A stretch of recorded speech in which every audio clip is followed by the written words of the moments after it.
All right. Hey, We're live. hey, here we are. Hello. Hey, everyone. Hello. So, actually, I should have asked you this before we got started, but would we call you Vince or Kakarot? Vince is fine. Okay, Vince it is.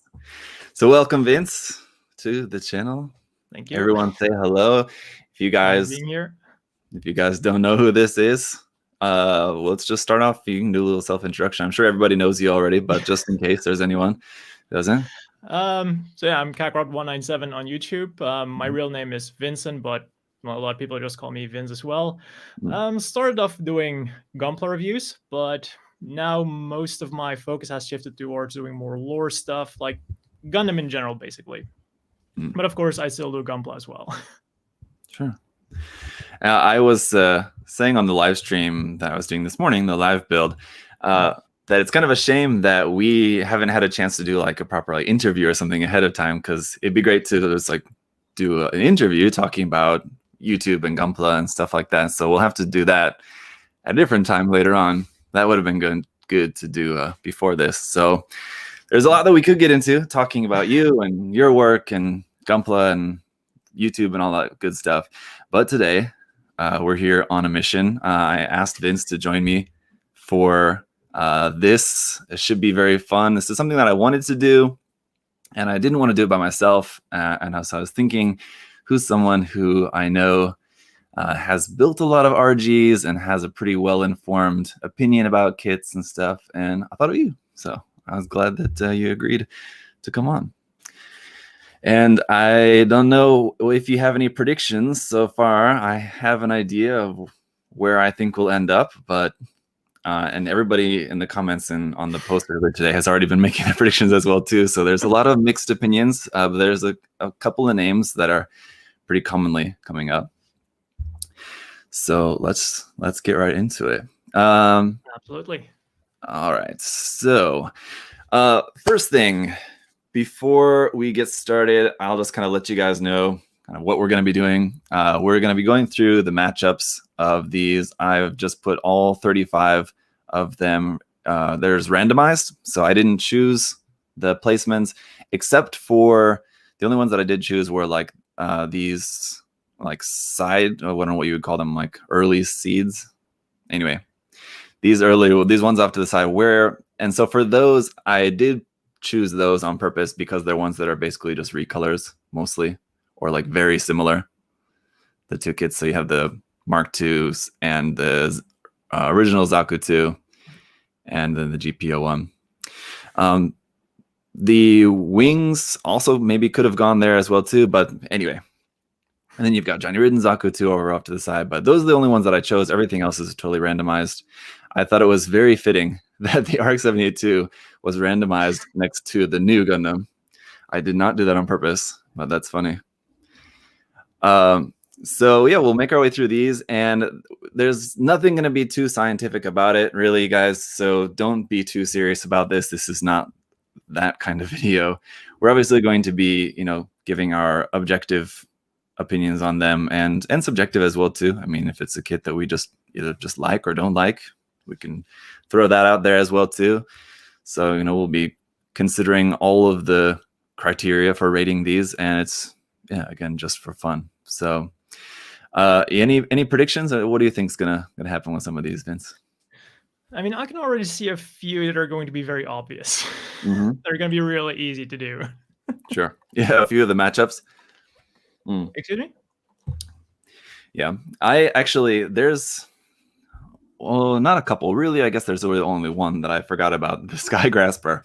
I was going through the list and I'm like, oh yeah, that's a kit we have to include here with all these other Gundams and stuff. So the Sky Grasper, has just as much a chance as anyone to go all the way to be the ultimate RG kit. Who knows? We'll see when we get to that. And I do just kind of want to bounce around as well too. We won't go kind of in order. We'll just kind of go here and there and just kind of have some fun with it. So I think without any further ado, I think we can get into it. And let's just start off up here in the corner with the GPO1s. Well, first off, also, neither Vince or I have built all of these, so we should also throw that out there too, guys. Some of these we may not have built, but again, we've heard about them and we kind of generally know kind of what the kits are about. So first of all, have you built them? I have not. Okay. I have built both of them fairly recently as well too. But yeah, I've heard some good things and I've heard some bad things about them. Mm-hmm. Sure. Between the two in general, just is there a design that you prefer between the two of them? I'm kind of more of a fan of the GPO one, like the normal one, the Zephy. Yeah. Okay. Why? Any particular reason? Don't like the big bell bottoms or the weird UFO backpack or I mean, the GPO one feels a bit more angular. The full burn-in feels a bit more rounded, and like typically I like more angular mobile suits. It's got more of a traditional, similar to the RX-78 too, a traditional Gundam. That might be part of it too.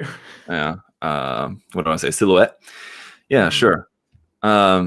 Also, there are aspects of the full burn-in that I like, and there's some that I don't like. For example, the shoulders are pretty weird. They kind of don't really match with the design all that well. The new shoulder equipment that it has, they're cool on their own, but like with the rest of the design, like you said, like all the new parts that are added are quite round. And then you have those like weird like Lego block shoulder things that it's got with the thruster bells sticking out. And I will say for the RG does have a pretty cool gimmick that when you move the part, like the kind of thruster bells like expand out, which is pretty cool. Yeah. As far as the kit goes, yeah, there are a lot of mixed opinions about the kits. I think they look fantastic. Both of them look really, really good.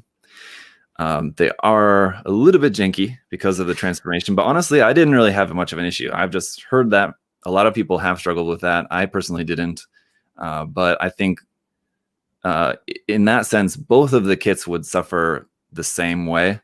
So that's just kind of a moot point between them. Well, but I mean, like, I guess it really is just going to come down to the design. As far as the kits go, though, I will say, like I said, the FB does kind of have a little bit more going on with the gimmicks, with the shoulder armor, as I mentioned, and also the chest vents popping out. Yeah. So it does kind of have the advantage there, but I think there is something to be said for the simplicity of the original as well, too. What are you thinking? I'm feeling the GPO one. Just the original? Yeah. Just go original? Yeah, I think that's probably the safe bet. And also, we should also mention that as far as like who this is for, this is not like our picks like for beginners or for like the best for like and people who are new to the RG line, just kind of in general. And so I would say, yeah, I think between the two, probably the original. I do like a little bit more as well too, even though the FB does probably have a little bit more in the way of gimmicks.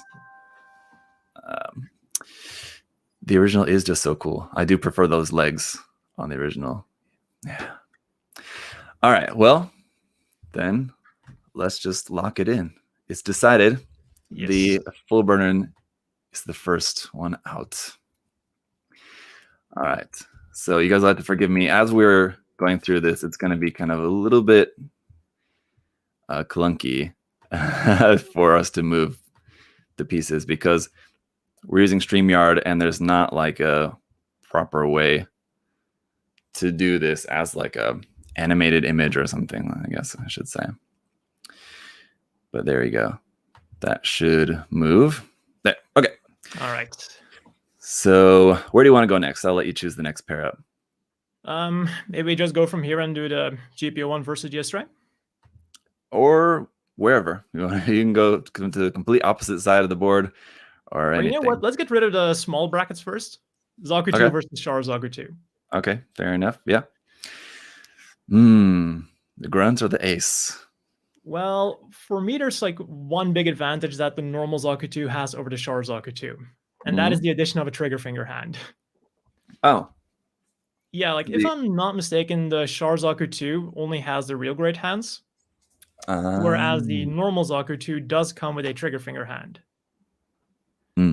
And I feel like that's such a big advantage that the normal Zaku II has that I would just pick the normal Zaku over the Char Zaku II. Yeah, sure. And I mean, it's not a huge thing, but when you have the kits which are basically exactly the same in every other way, you Yeah, kind of have to yeah. It's like kind of those have to small narrow things it down. that you Yeah, got to pick something. sure, right, yeah. And they both come with head parts to make it as either the standard type or the commander type. Yes. So, yeah, really, as far as the parts go, I mean, other than like you're mentioning about the hand, I mean, the weapons are the same, head parts are the same. So, especially like if you're open to painting the kit, there really is no difference. I mean, the stickers would be different as well too. Yeah. I guess there's that, but that again, I it's same. think there might be a few differences on the legs. Like the Char Zaku has some more thrusters Yes. because it's the S type, and then like Hmm. the F type, the normal one, has a less thrusters. But Yeah, like that's true. in terms of what you're getting, the Mm. normal Zaku gives you more. Mm. Yeah. Like especially when you're posing it, it's so nice that you can just put like either the machine gun or the bazooka in like a fixed hand, so it doesn't go Mm. anywhere, as Mm. opposed to, dropping the weapon every time you touch it. Those, I mean, I'm not a fan of the articulated hands on master grade kits, so yeah, making that even smaller on real grade kits, yeah, I hate the RG hands. They're just awful. Like, I'm saying this as a fan of articulated hands on master grades, and I do not like the real grade articulated hands. There you go. Nobody likes them. So they're pretty bad. Very happy that they've kind of phased those out.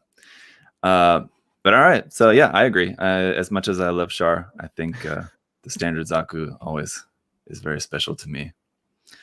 So it will move on. Go ahead and do that. And then we can move to the next one. All right. Copy in. All right. Cool. Set. Yes. Should be.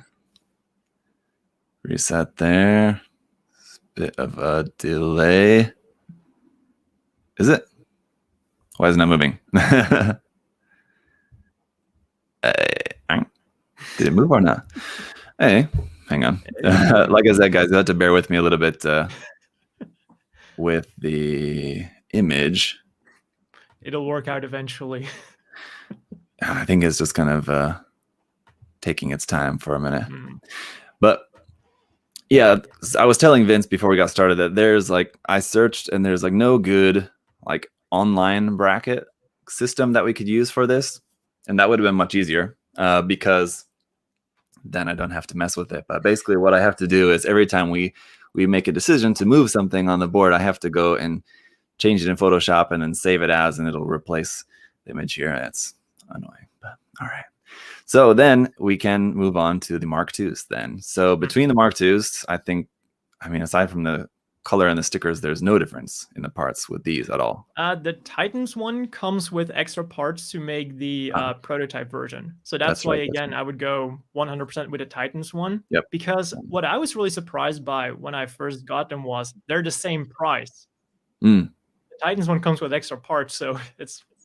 Sure. I was surprised they didn't like add 100 yen for those extra parts, to be honest. Yeah.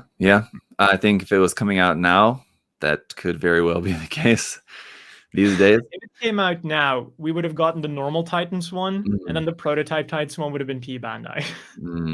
Fair point. So yeah, I forgot about that. It's been a long time since I built those kits. Well, yeah, a couple years anyway. Yeah, totally. And I think the AEUG, I mean, I love the AEUG version as well too, but you know, it's cool to see like that traditional looking Gundam design in those dark colors is something unique as well too. So yeah, I would have to agree. I think that's a pretty easy one to sort out between the two. So that will move on. Let me go ahead and update that. Then we can move on to somewhere completely random. So now I'll let you choose where you want to go next with that. You just want to go from top left to bottom? Sure. Anywhere. Top left, you mean the Astray gold frame? Yeah. The GPL1? Okay. Yeah. Have you built the Astray gold frame? Yes. Okay. Cool. And that is one that I do like a lot. Yeah. Although I can see why some people would have like some problems with it, because there were some loose parts that I can remember. But the thing with the Astray gold frame is it just looks so good. Yeah, that's the trouble between the two of these. They're so different design-wise, because we were saying, like, with the GPO1, it's got that very traditional Gundam silhouette, where the Astray, I mean, just has this crazy silhouette. It's totally different stylistically. Yeah, absolutely. The extra finish on it is really cool. Yeah, I mean, it's a cool design. It's got some really super tiny parts in there on the head, which kind of are difficult for someone who has big hands. But I, as far as I can remember, I don't really remember experiencing any trouble with any loose parts or anything like that. One thing I do remember that I did really like about the kit was just that it had some really great weapon options and stuff with that. Some cool weapons. Yeah. Which is very cool. And the finish on it was really nice, but if I remember, most of it is not actually undergated though. So there was nub marks on that, isn't there? Quite a few. I can't really remember, to be honest. Mm. I remember just really liking it. Yeah. So I mean, between the two of them, this is going to be a tough one though, because I think it really just comes down to style. As I think both kits are overall pretty good. There's not really too much in the way of like flaws with them, really. They're kind of, I think, probably evenly matched there, as they both can have maybe a little bit of looseness here or there, but for the most part, they're pretty fine. So it just kind of comes down to which design do you prefer between the two of them, which is pretty tough. What are you thinking? I mean, I'm leaning more towards the Astray gold frame, because it just has more, it offers you more for what you're paying. And I also just remember, like you said, it has a lot of weapons, and all of the weapons are like really nicely molded. They've got like a lot of details on it. So I just remember that also being really good with the gold frame. Like the little details, it does have a lot of little stuff, but they were also really nicely detailed. I'm checking to refresh my memory here. The gold frame was 500 yen more expensive, 3,000 versus 2,500 yen. So, I mean, you do get more. You're paying for more, obviously. Yeah, but I mean, 500 yen does get you a lot extra, though. Yeah. Like also with the extra finish. Yeah, sure. Yeah. So yeah, I think so. I mean, this is a tough one, because as much as I love the GPO1, I think you just do get so much more. You used to get a lot more bang for your buck with just this really crazy design. You got cool weapons. You got that super glossy finish, which just looks really cool on the kit. So I mean, it's just a much more wild kit, and it's good. Yeah, absolutely. The GPO1, very nice looking kit, definitely. But yeah, it just doesn't have that same wow factor, does it? Yeah. And like you said, it is a nice mobile suit and a nice model kit. It does look good. We hate to see it go. Yeah. F's in the chat for the GPO1.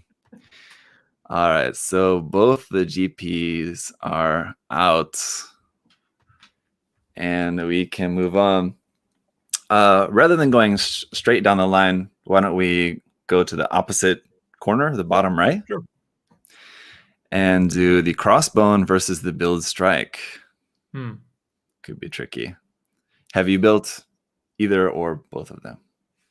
No, but like I haven't built a Build Strike, but I did build the Ale Strike, so I guess you could say that I basically built the Build Strike. Sure. And the Crossbone, I do know it's like basically that was the first like miniature master grade, right? Yeah. I mean, it certainly felt like that, and it also was one that was like, at least for me, noticeably better than the master grade in some ways. I mean, there's pros and cons, depending on which version of the master grade you're talking about as well too, because some of them I think are nice because they include water slides, which is great if you get the Verka. But yeah, I think like overall, pound for pound, I think the RG is better than the master grade, and the cloak is so cool on the RG.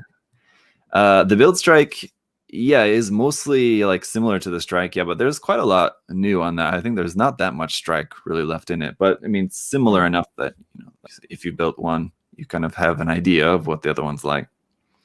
There's definitely a lot of improvements made in the build strike over the original strike, I would say. That's good to hear. Yes. So, I mean, between the two of them, though, this is another one that's going to be hard because where you have two kits that are pretty much both very good. They don't really have anything that would really say is too negative that really jumps out about either of them. And it's just kind of really going to come down to the design, maybe. With the Crossbone, though, it's kind of like with the Astray gold frame. It has a ton of weapon options and stuff, which is cool. And some nice beam effects as well. Yes. The build strike has some cool weapon combinations that you can do with that as well, too, though. It has like that attachment piece that adds onto the beam rifle, whatever, to make it like the super beam blaster rifle thing. Design-wise, personally, although I'm not like a huge fan of the Crossbone, I think I do definitely prefer the Crossbone between the two of them. Yeah, I'm essentially with you on that. Yeah. Yeah, basically the same opinion. Yeah.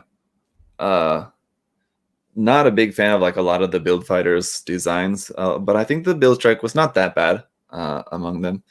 It had some cool features to the design. I painted mine and I ended up modifying it some, so I guess that goes to show that I was not in love with the design enough to keep it. I wanted to change it. I painted mine. I can see why you do that. Yeah, I mean, it's one of those where I think if you like it, you like it, but I think for most people it just doesn't, it's not quite as aesthetically pleasing as other ones. The colors are kind of all over the place. I guess also like general opinion would go for the Crossbone. Yeah, I think and design wise it's very cool, and then just the accessories and weapons and stuff with the Crossbone, you get quite a lot, and the cape is really cool. The only thing really about the Crossbone is just that it's so small. So I mean, again, it's one of those where you've just got some really tiny pieces in there for some people. If you struggle with small pieces, that one's got some really super tiny ones in there. But it's got the open face gimmick as well too, which is pretty crazy to be included in a real grade. Something that tiny. Like you said in the beginning, we're not like giving a recommendation for beginners. Yeah, so sure. Like if you're going for the best real grade, then I guess those small things are actually kind of good in a way. Sure. So I think we can both agree that we're going to go with the Crossbone, yeah? Yeah. All right, so the Crossbone is moving on. The build strike is out, but the original AL strike is still in for the time being. But I have a feeling it may not last for too long, but we shall see. All right. So there we go. Okay. Then let's bounce up to the top and do the Titans Mark II versus the most recent kit. This is a tough one because like the Titans is like one of the best of the old kits, and the wing is brand new. So exactly. That'd be tough. It's gonna be hard for anything to beat something that's brand new, right? But the RG Mark II is like the pinnacle of early RG. Yeah, if you're like talking about really when the real grades were real grades with the inner frame, I think it's hard to beat the Mark II. So because of that, I'm leaning towards the Mark II. Oh yeah. Personally, I prefer the Mark II. Yes, but I don't know. The wing did also, I mean, it's not just like a mini master grade, because it did also introduce some new features of like the way that the wing is separated and then like the transformation of it. Although I think it's a pretty ugly looking transformation. At least it's different. You know, so I got to give it points for that, for doing something different with that. That is true. So, I mean, yeah, it's a tough one. The randomizer picked a really bad matchup to begin with. They were gonna, I mean, if they don't meet early on, they're gonna meet up eventually at some point. Yeah, but this feels more like a semifinal.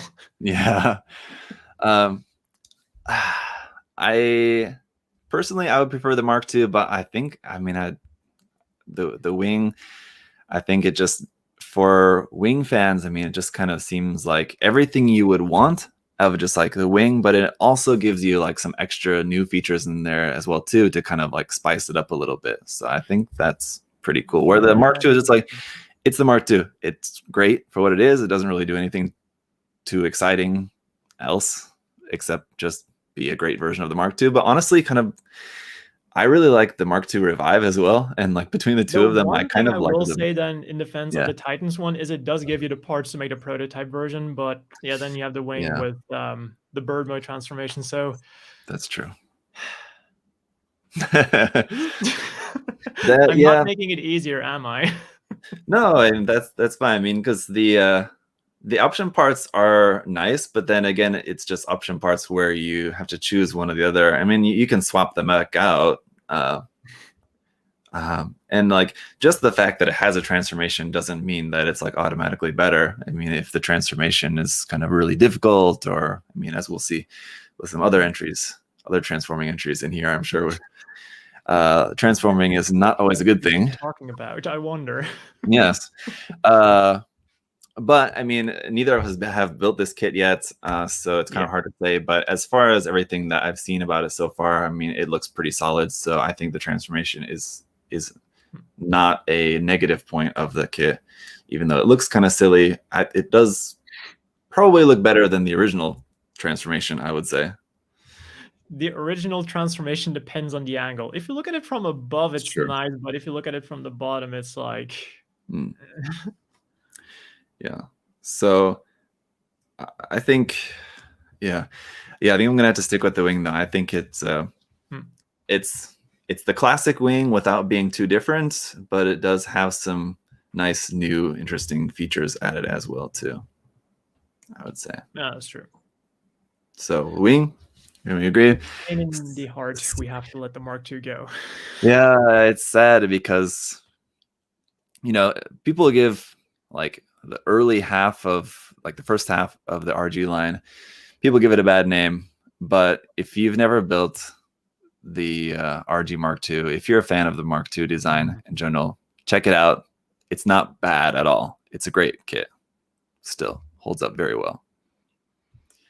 Yeah, when I was thinking about like stuff to say during this live stream, my opinion of the Mark II was going to be it's like the best early real grade, like of the first half, but it's just not the best overall real grade. Yeah, totally. I would agree.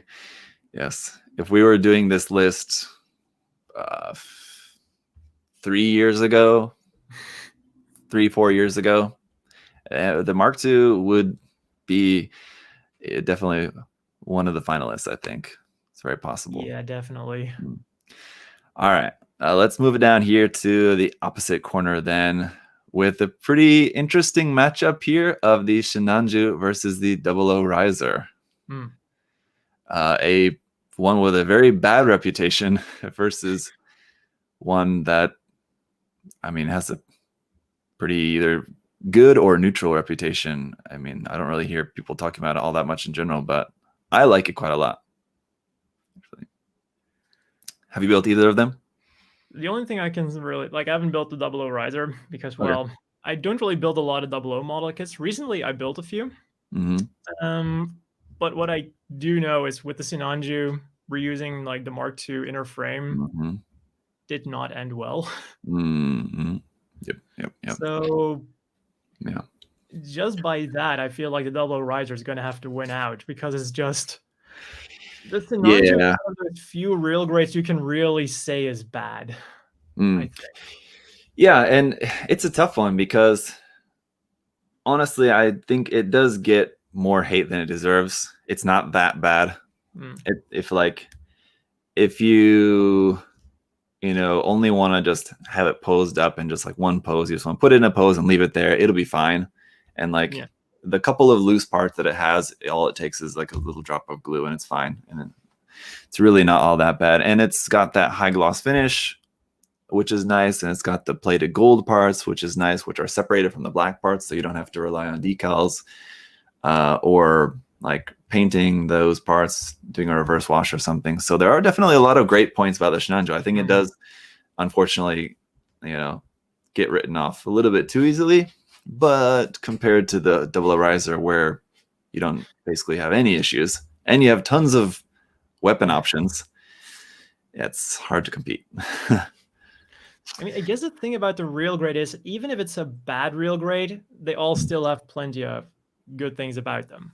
Yeah, I definitely. guess that just says a lot about the line itself. Yeah, sure. Yeah, even like the ones that are kind of the ones that are notoriously bad do have, I think, some redeeming factors. There's not any of them that I would ever say to like completely never build, Yeah. So yes, love the Sinanju design. Don't necessarily love the real grade, but I don't think it's that bad. But I think it's gonna have to go, and I don't think that's gonna be too much of a surprise for anyone. But yeah, the Double Riser, I would definitely recommend for you to check it out. Kakarot. I mean, I'm probably gonna do more 00 kit reviews. It's just gonna depend on which ones, because the season 2 mobile suits, like Gundams, I'm just not that big of a fan. Like the season 1s I really like, but the season 2s never really connected with me, I guess I should say. Yeah. No, I get it. Yeah.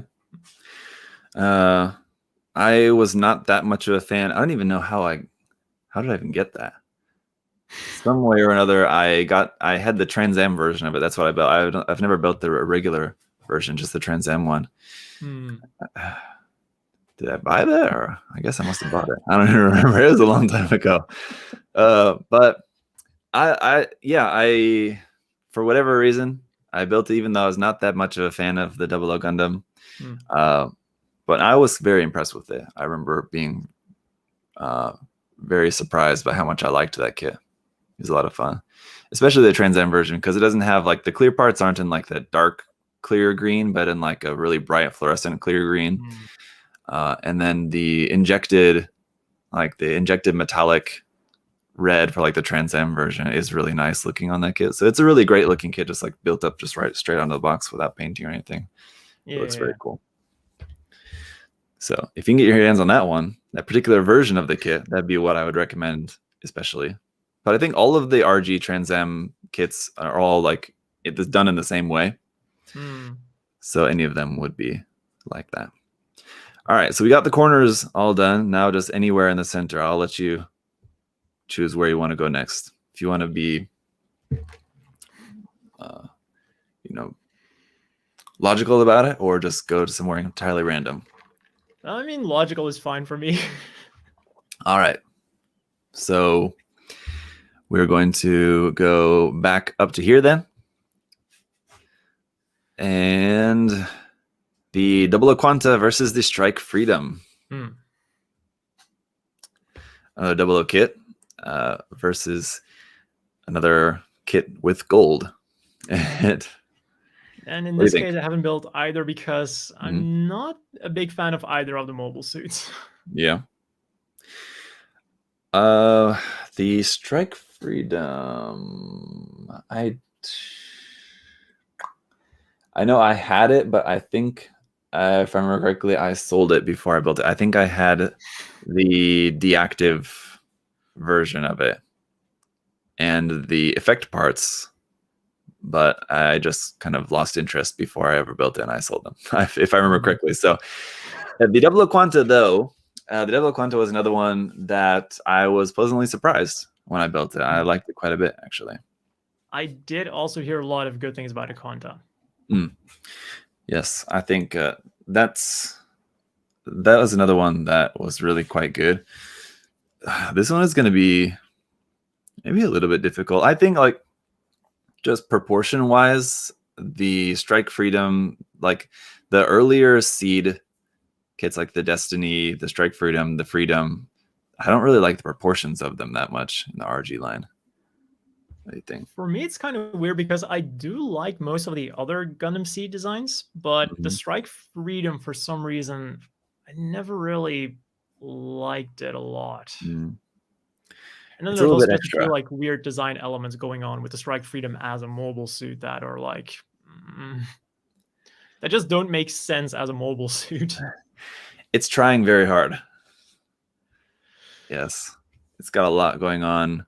I mean, you have the dragoons, but it doesn't like come with anything. You have to have the effect parts set as like an extra thing in order to like really do anything with the dragoons. So it's kind of really hard to consider those as like a proper accessory to the kit when there's like nothing you really can actually do with them.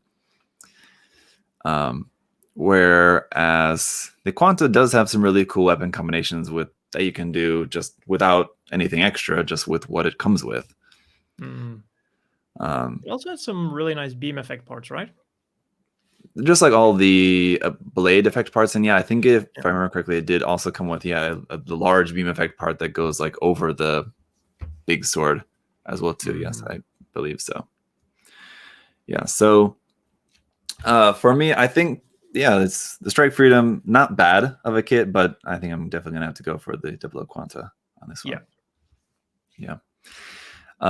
Another one where was not that much of a fan of the design going in, but after building it, I thought it's pretty cool.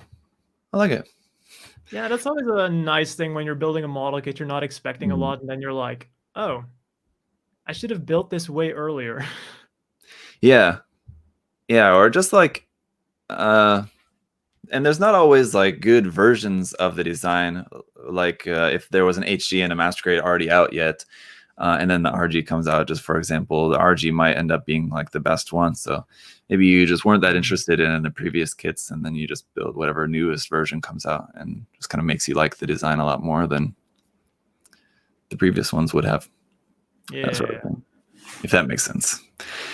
All right, so there we go. So next round for those, the Stray Gold Frame versus that one. That's going to be a tough one. Oof. Let's go back down here to the opposite corner here. We've got this Sazabi versus the Ale Strike. Sad day for the Ale Strike. Yeah.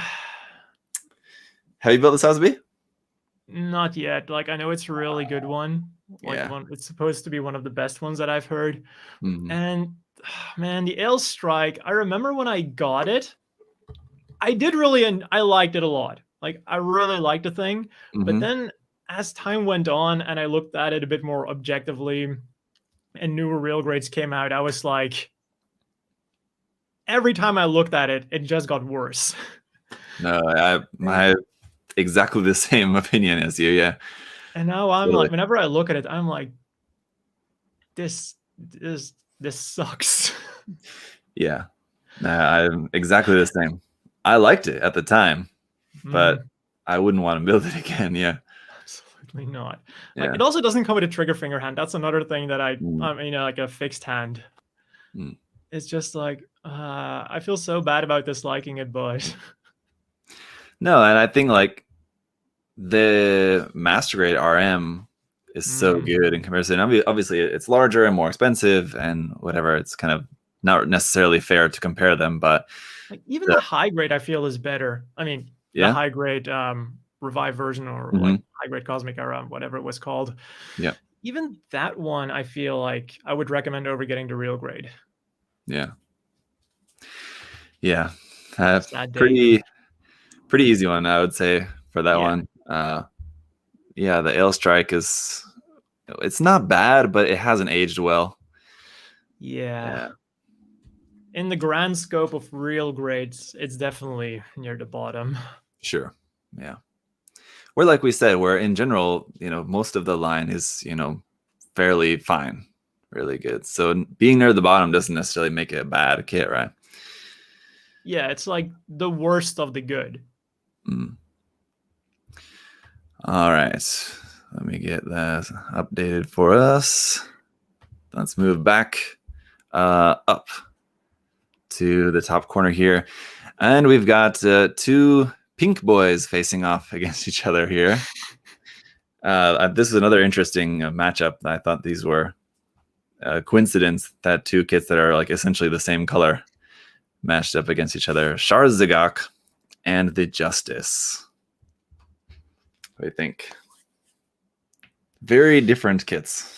Yeah, I'm not really familiar with the Zagog myself, so I don't really know what to think about that. And the Justice is one of those kits I've always wanted to get because, like, I know it does have some really cool gimmicks. And going with my experience from the Freedom, like, the Justice should be pretty nice too. But, like, I also feel like both the Justice and the Zagog are, like, real grades you don't really hear a lot of opinions about. Yeah, these both kind of came out as I was saying, I think before we started, that for the real grade line, for me, I really liked the line at first, and then I lost interest for a while, and then I kind of got back into it when I started like doing like YouTube and stuff. Yeah, it was kind of the same for me. I remember when it came out, I was like, oh, I got to get in this line. Like, it's a new line that's being released. It is so awesome. I'm going to collect them all. And then it was like quickly running out of steam. Sure. And so I think both of these kind of came out like right around that dead zone kind of time when you and I would assume probably a lot of people maybe were not as excited about the line maybe at that time. Yeah. I don't know. But this is a tough one because I feel like the Zigok is basically like what the Zeong is now. I mean, like everybody loves the new RG Zeong, but the Zigok, I mean, like did basically the same thing. It's just not as interesting of a design as the Zeong, but it was like taking an ugly design and making it look as good as possible. That's very true. So I mean, I don't think you're ever gonna get like a cooler looking Zigok than that. And yeah, I've not built either of these either, so it's kind of hard to say as far as like the build goes. But I'm also not really a fan of either of the designs that much. But like I said, I think you're not going to get the Zigok to look any better than that. And it's pretty cool looking. The Justice is, like I was saying earlier, I'm not that much of a fan of like the proportions of those early seed RG kits. The Freedom, the Strike Freedom, the Justice, the Destiny. But I mean, it does have some cool gimmicks. Yes, I will give you that. Where the Zigok doesn't have a whole lot that comes with it. Are they the same price too? I think they are. I want to say yes, but I'm also not sure. I can check here for us real quick. That's 2,500 yen for the Justice, and the Zigok, I'm sure, is also 2,500 yen. So I mean, yeah, considering they both cost exactly the same, I think you're probably getting a little bit more with the Justice. Yeah, it does. Like, you can do some cool combinations with the backpack as well. So yeah, probably more play value with the Justice. Yeah, I think that's probably right. As much as I'm not that big a fan of either of the designs, I think I do like I personally, as like someone who tends to be more interested in general in UC era stuff, I would be kind of more inclined to go for the Zigok, but I think, yeah, you just kind of get so much more with the Justice. And it's, as far as I know, I've never really heard anything that bad about it. I don't think it has any like big major issues or anything like that. So I think we probably got to give it to the Justice in this case. Think so? Any last defense you want to make for the Zigok, or are you cool with that? No, I'm definitely cool with the Justice winning. Okay. Then fair enough. Sad to see the Zigok go. And Char, man, is not having a good time today. Yeah. Not Char's time. Well, I guess the problem with Char and also the Zaku is they're always going to be one of the first ones of a new line to come out, kind of. So they're always going to have it the worst in a way. Which is also my theory why the Mark IIs are usually so great. Because the first one is going to be the Gundam, then usually the second one is like the Zaku, and then a little bit later it's the Mark II. Because it's like popular, but not the most popular. Yeah. So it comes out when all of the issues have been ironed out of the line. That is very true. And that, I think, also kind of goes to the reason of why the RX-782 is the first one to get newer versions. The Revive HG, the 2.0 MG, it's because the first one was the first one. It's the first one that came out. So, like, it's the first one that needs those improvements always, right? Yeah, absolutely. Yeah, it makes sense. So everybody dogging on the RX-782 for always getting tons of versions. There's plenty of reasons why that is. You can't Like, really dude, blame. if you built the first master grade, like you would know why it needed a 2.0. Yeah, I've not, but I'm good on that. Yeah, Save I built the myself. gym, which is basically the same thing. Mhm. So yeah, it definitely needed a 2.0. Absolutely. Yeah. I won't be trying that out. I'll take your word on that. It's in my backlog, so eventually I have to. Good luck. Thanks. There's some earlier master grades. Well, yeah, like the first 20 or so, not so much. But once you get up to like the ground Gundam, there's a couple of decent ones there. Yeah. All right, so we got a pretty tough matchup here with the Unicorn and the Zeong. This is gonna be tough. What do you think? Those are two I haven't built yet because, well, the Zeong I just kind of missed out on because the pre-orders were closed. Ah, yes. And the Unicorn, when the Real Grade came out, I kind of had some Unicorn fatigue. Understandable. I felt like I'd already built so many. I had a Real Grade, I had a perfect grade, like multiple. What did I say? Real Grade? I have multiple high grades. I had the perfect grade. So I was like, I don't need a Real Grade at the moment. I'm going to build something else. Yep. But I heard it's a really good one. Yeah. Yeah, tough because I think probably the Real Grade Unicorn is the best version of the Unicorn that you can get, all things considered. The MGX has the advantage of the LED system, but it's astronomically more expensive. So, yeah, if it was cheaper, that would have been the best option, but sure. Yeah. Also, they half-assed it by only giving it like half of the full armor weapons. Just dumb. Right. I don't know why they did that, but speaking of full armor, we will also, I mean, the full armor Unicorn is also on the list here. We will get to that over there later on. So we'll have that to consider as well too. So even if the Unicorn doesn't win this match, it's still kind of in the race. But yeah, it is really tough because I think the Unicorn did everything that it needed to do. It pulled off the transformation really quite well, and especially for being in 1/44 scale. That's impressive. The articulation is nice. It's solid. It's more detailed than other versions of it, more so than the Master Grade especially, and even the HG.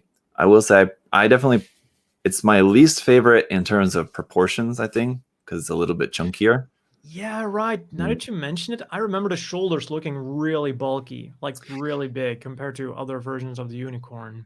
Yeah, that and the shoulder transformation is kind of ugly. When it transforms, it kind of makes this big gap in the shoulder, which other versions don't really have in the same way. And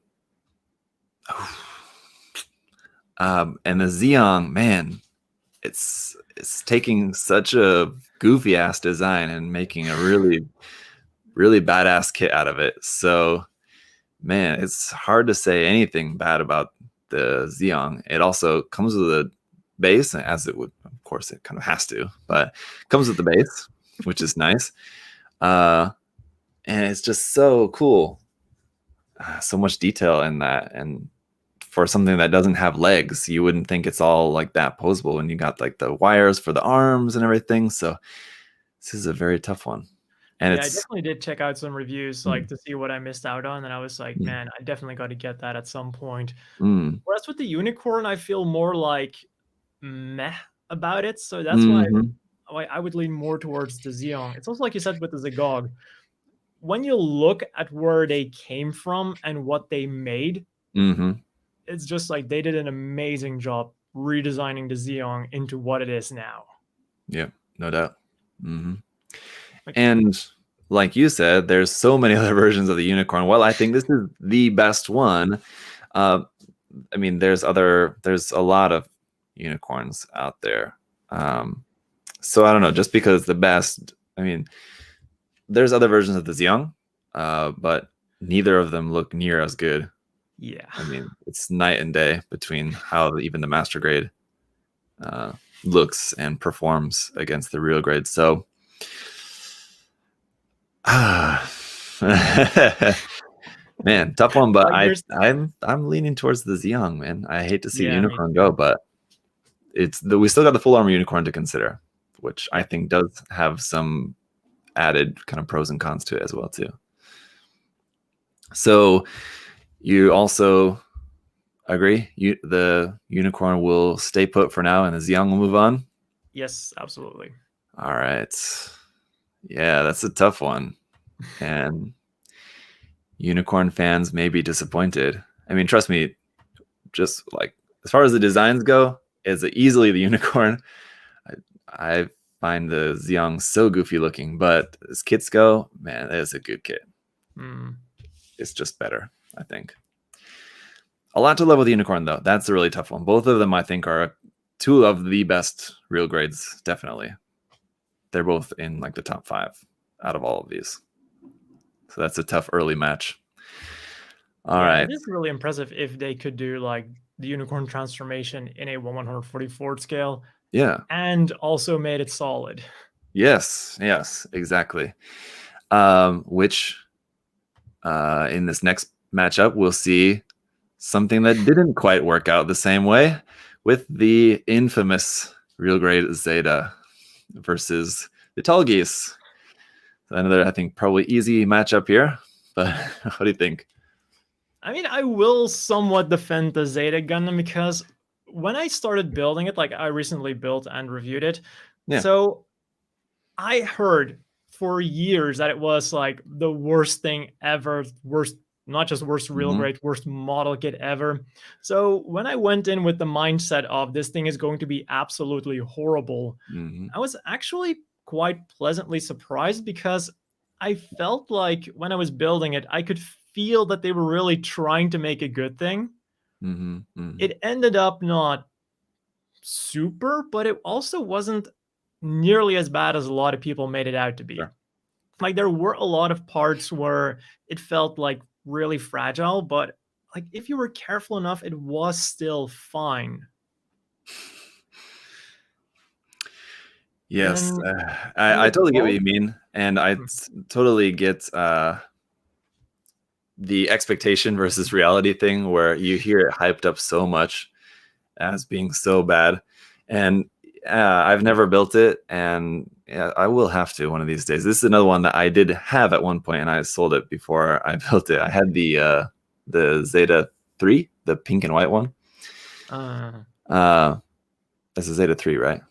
Anyway, that version of that. It was like one of the very early premium Bandai kits way back in the day. Amuro? No. I think the Amuro version they came out with later, and it's like very slightly different or something. It's almost the same. But anyway, point is, I've not built it, but yeah, I will have to build it one day because I'm sure that'll be the case where like it's not going to be as bad. I mean, obviously, I've seen it when it's built, and I think it's a good looking kit once it's actually built up. You know, is the transformation a pain in the ass? Is it kind of a finicky kit? I'm sure it is, but does it look good?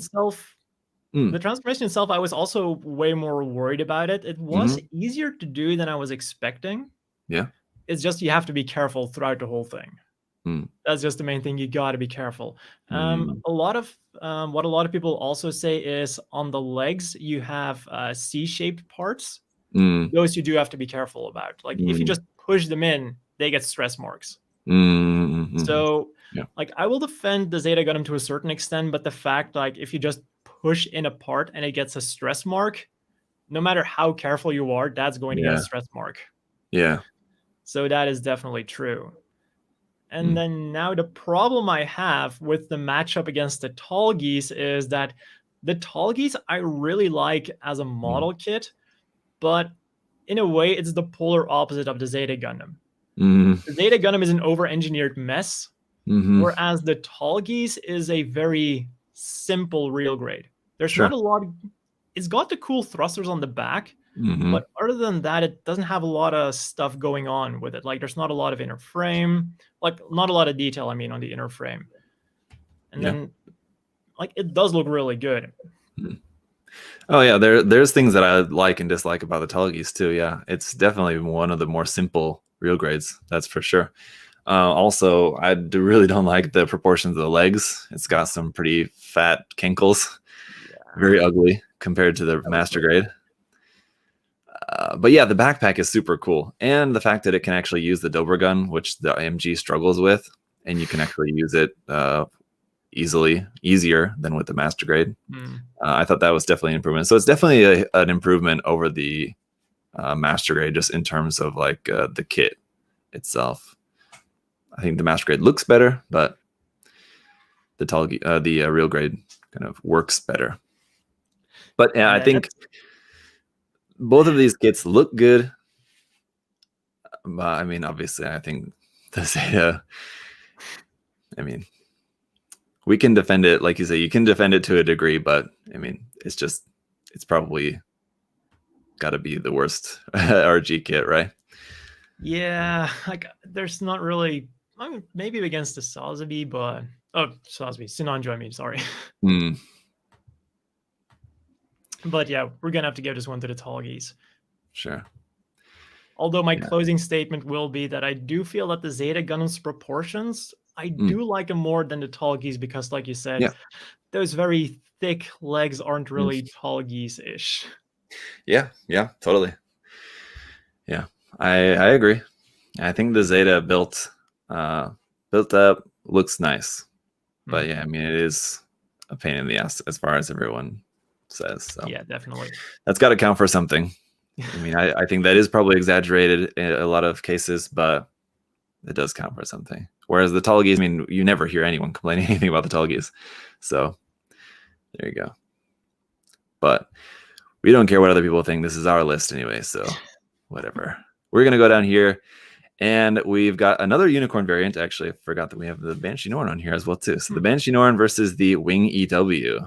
2 variant kits up against each other.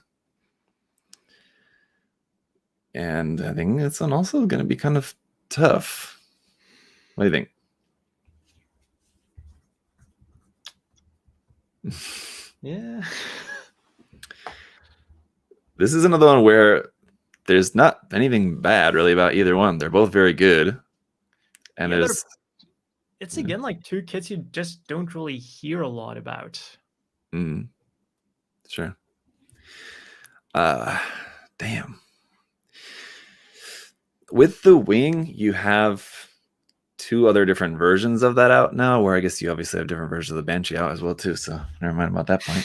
Like, if we're talking about different versions, like the unicorns, you can scrap those.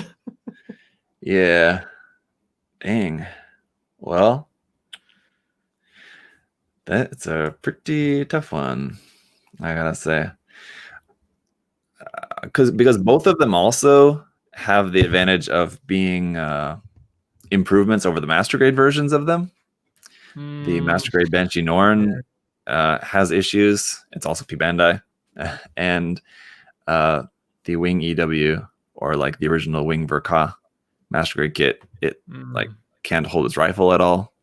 Nope. Just kind of sucks. So both of them are great improvements over their Master Grade versions. So these are pretty very evenly matched. This is a tough one. It's very even. Dang, what can we...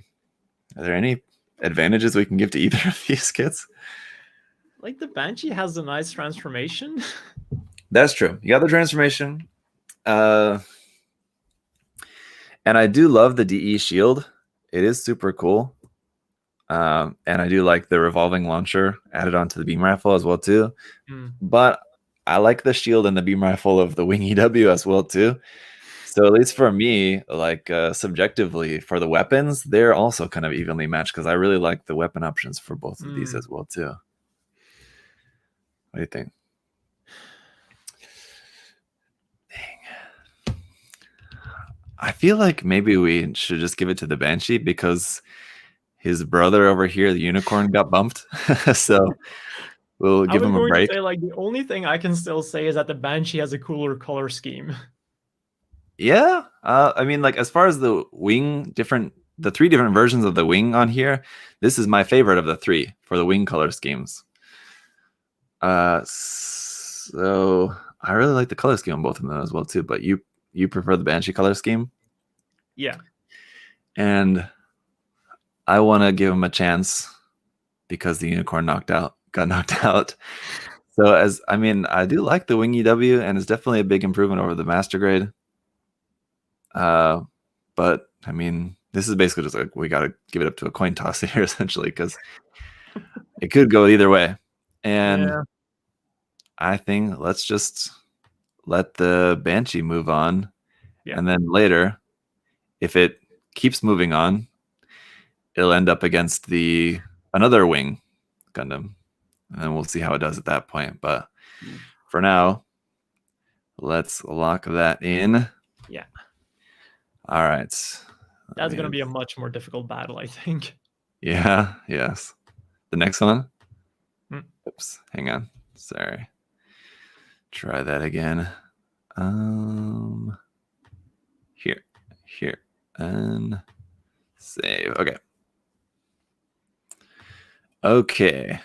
So that is in now. All right. Now we got to go up. Okay. Yes. Yes. The RX-78-2 versus the Nu. I know. Kind of no contest here as well, too. But yeah, I think the RX-78-2 gets more hate than it deserves. Definitely. Yeah, that was my thought exactly. Like, this bracket is just going to be defending the RX-78-2 while we give the obvious win to the Nu Gundam. Yeah. I mean, sorry for the Nu Gundam. But it's totally like you said, it was the first RG. So, I mean, obviously there's going to be growing pains. And, like, all things considered, like, yeah, there are some loose parts, but for their first attempt, the only real problem I have with this thing is, again, like, it doesn't have a trigger finger hand like that. I would improve on it.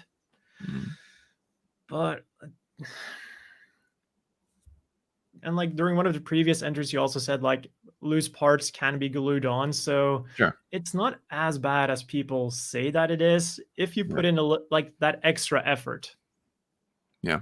And not even like that. I mean, like you're talking like a very tiny, minuscule amount of effort. So yeah. Yeah, I've built a couple of RX-72s, but it's been a long time since I built the clear version, like the mechanical clear version, as well as just the regular one back in the day. Like I built mine when it came out, so for me it's like a really long time ago. Okay, yeah. It is even longer for you. Yeah. But like at least back in the day, it was like a really cool and novel thing to see. Like, oh my god, it has like an inner frame. And unlike the Ailstrike Gundam, when I look at my RX-78-2 now, I'm still like, yeah, this is okay. This is fine. Yeah, I mean, I think it gets way more hate than it deserves. I think it's really not that bad of a kit at all, and especially for being the first kit out on the line. I mean, you'd have to expect that there would be growing pains, and you certainly see that with later kits. But I think the RX-78-2 is still quite solid for being the first one out. Yeah. Oh yeah. What I also liked what they did with the RX-78-2 is they gave you the option to have either the core fighter inside or have like an inner frame. So it was a bit more sturdy and also more mobile. And then you could also still have the core fighter as like displayed next to your RX-78-2. So like I felt like they did try some cool stuff with the RX-78-2 for what they could. Yeah. No. I think it still holds up perfectly fine. That said, I do think that it's very possible that we may get like the first like a 2.0 or whatever they end up calling it, a new version of the Real Grade RX-78-2. I think could happen at some point. Very possible. Yeah, like I recently reviewed the Origin version of the RX-78-02. It is then, and a lot of people in the comments were like, "Oh, this is the 2.0 of the Real Grade." Like, it's a great kit. I love the kit, but I can see where they're coming from. I don't know if I can agree with that. Yeah. But yeah. Yeah. All right. So moving over here, we got a couple of Seed Boys against each other. The Force Impulse, which everyone loves, versus the Freedom, which is a classic, but can it hold water against the Force Impulse?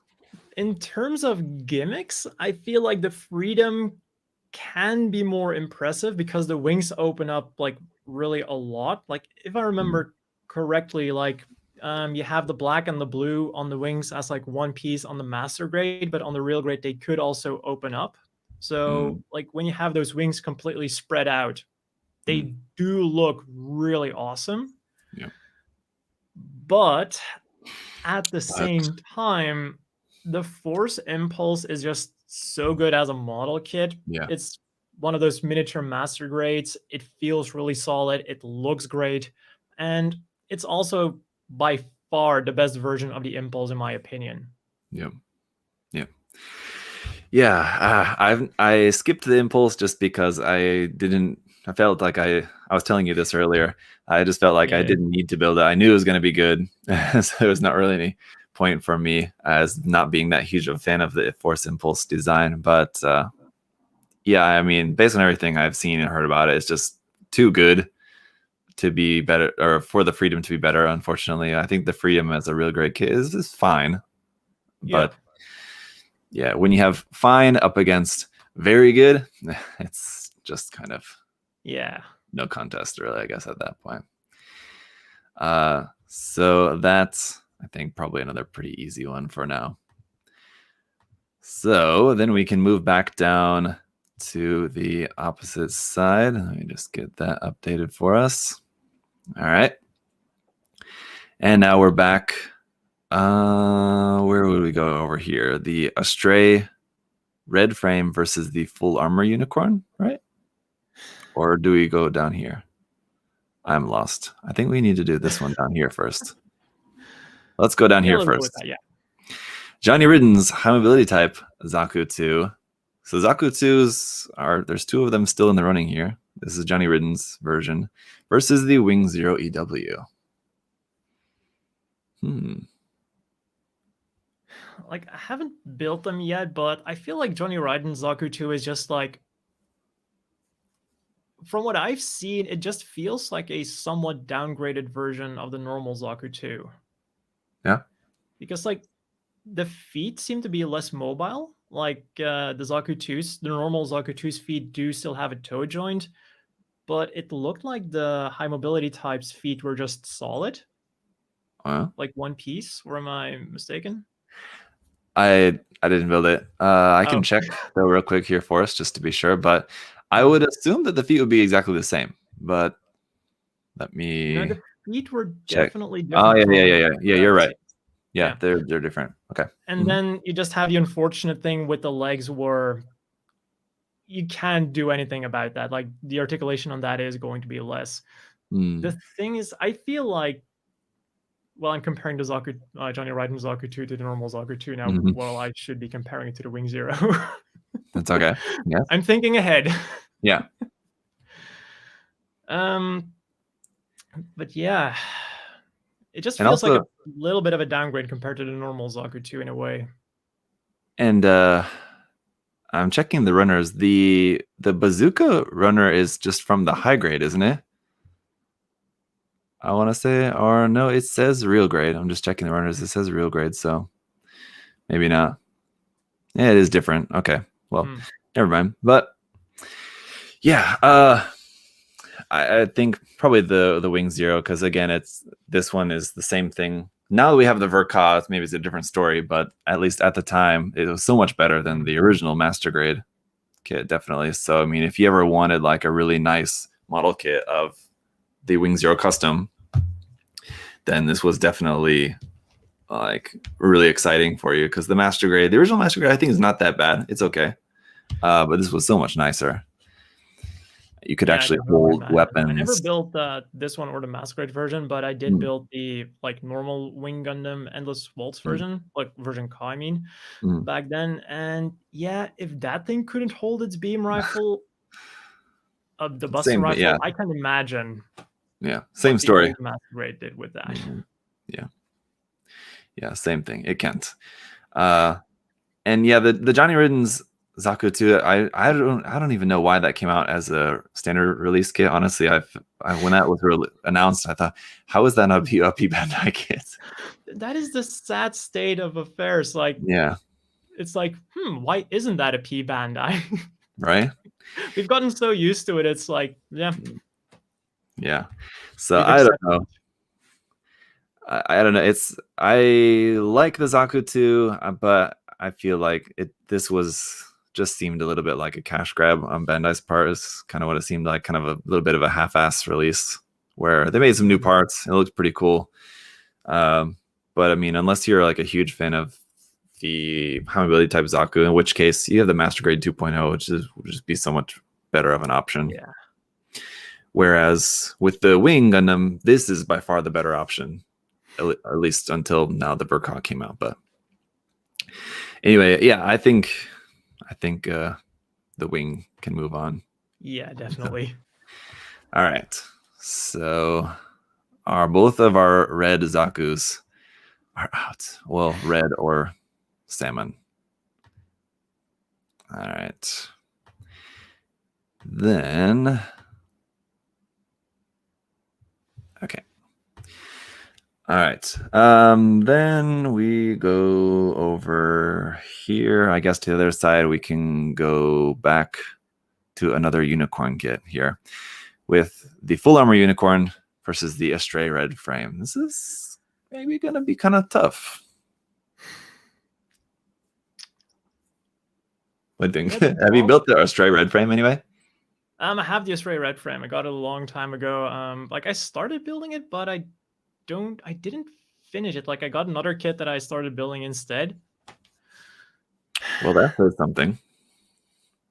Yeah, it's like the Astray red frame is like, I know it's a really good kit, but it's more vanilla when you compare it to the full armor unicorn. Yeah, sure. Yeah. Yeah, I mean, it is kind of hard to compare because it's again the style of them is so different. You have this basically huge weapons platform versus what is meant to be sort of like kind of ninja samurai kind of thing of a mobile suit. Yeah.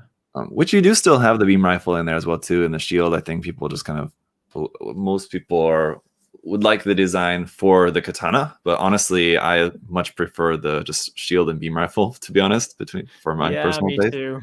Like I do like having it on there as a weapon, but I also display like the red frames I have with their beam rifle and shield. Yeah. So I think while both kits are great, and the Astray red frame is a great kit, I mean, obviously with the unicorn, you just have so much in the box. It is going to cost what, nearly twice as much. How much does the full armor cost? Let me refresh my memory. 4,500 yen or something. 5,400 yen. So yeah, more than twice as much. So I mean, you are getting a lot more kit in there, though. That is true. Yeah. Just even before you get to the weapons, just the main body of it, there's a lot going on there, obviously, with the transformation and the psycho frame and everything. So, I mean, yeah, you have the transformation, all the weapons. It's kind of a lot to deal with versus the just kind of very standard weapons loadout of the Astray for the most part. But it's really just kind of up to the style, really. This one again. It's a trade-off. What do you think? Like, part of me wants to give it to the Astray red frame because I prefer that thing as a mobile suit, but I also feel like the full armor unicorn just gives you like so much stuff. And again, it has that really good transformation as well, which it pulls off really well. So I mean, if we are also considering other versions of the kit, which we don't necessarily even have to. I mean, we're really focused on these kits, but for the full armor unicorn, this is again kind of the best version of that. The master grade, you can't really do anything with. It's a brick. The high grade is okay, but it doesn't transform. The Astray red frame, the master grade is a P Bandai kit for whatever reason. Right. And the P Bandai. Yes, and the HG is not that good, old. So that does kind of make it more We do have tough. a perfect grade if you want to spend a lot. Yeah, there's that. Yes, and the perfect grade of the full armor unicorn as well too. But again, that one's also a brick, whereas the perfect grade red frame Astray is actually quite very nicely articulated. So yeah, tough one. I don't know if we. Other thing to consider, if we go with the full armor unicorn, then it'll just be right up against the Banshee, and then we have to kind of choose between the two of those. But I don't. Yeah, this is a tough one. I don't know. I wish we had like a feature where we could just like make a poll in the chat, in the YouTube chat, and then people could just vote for like 60 seconds worth of voting, and then we could just choose a winner. But yeah, this is, again, I think it really just kind of comes up to a coin toss. Both of them are great kits. Both of them are like probably the best versions of the kits available, like regularly available. Both of them do everything you would expect them to do very well. Just the full armor unicorn is a lot more expensive, much more what do I say? It takes a long time to build that kit. Yeah, I can imagine. But that's not a bad thing, you know. And you get a lot of enjoyment for what you're paying for. Yeah, that's true. Damn. Well, kind of just up to a coin toss. I'm sad to see the Astray go, but I mean, just on a whim, I'm just gonna go for the full armor unicorn. All right. You too? Yeah, I'm fine with that. Fine with that? All right. It does have a lot of extra stuff to like put it just a little bit higher. I mean, yeah. But that's probably one of the. I mean, we've had a couple of really close matches, but that one's actually probably one of the hardest ones for me, honestly, to decide, because I do really like both of them a lot, and I'm kind of always a fan of the unicorn, but not always a fan of different versions of the Astray. Yeah, some of them do have some really weird accessories. Yeah. So as someone who's like not a huge Astray person, to really like that kit, I mean, that says something. But yeah, I think you just get so much in there, and just like the base kit on its own, even if it came with, you know, the basic accessories like the standard unicorn, even if it was just that would be even harder of a matchup, just the regular unicorn versus the Astray. Oh man. Yeah, definitely. That would make it even harder. So I mean, I guess that's the only thing that's really giving it any sort of advantage, just the fact that it comes with so much. But man, the Astray definitely deserves high praise though as well. So I mean, yeah, absolutely. If you guys never have, check that one out as well too.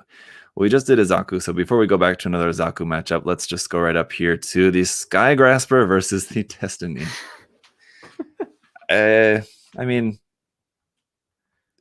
it's obviously you want to just immediately just eliminate the Sky Grasper because it's just not a gun. It's not a Gundam. It's just like an accessory set. But then again, the Destiny kind of crap too. So I remember that I didn't get the Destiny because it just didn't come with any of the beam accessories, and those were like announced as a P Bandai add-on set. And at that time, I was like, well, P Bandai, like, absolutely not.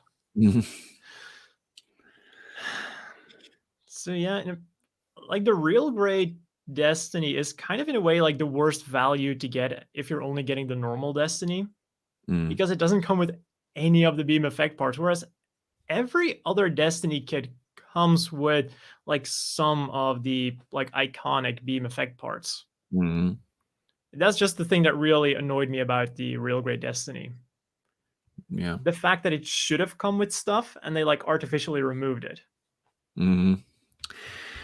And I just find it very ugly proportion wise. I've mentioned a couple times about the proportions of the wing kits. This is the worst offender for me. I think proportionally it's pretty ugly.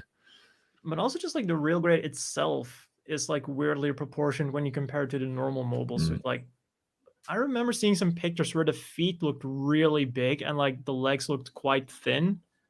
So it looks like it was wearing slippers or something. Yeah. The legs, so weird. And the shoulders are huge and it's very strange.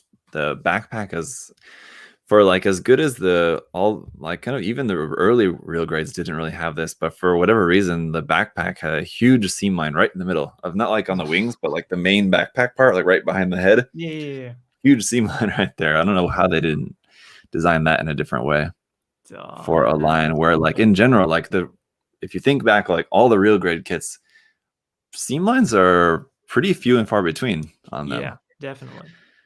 And that one's got a pretty nasty one.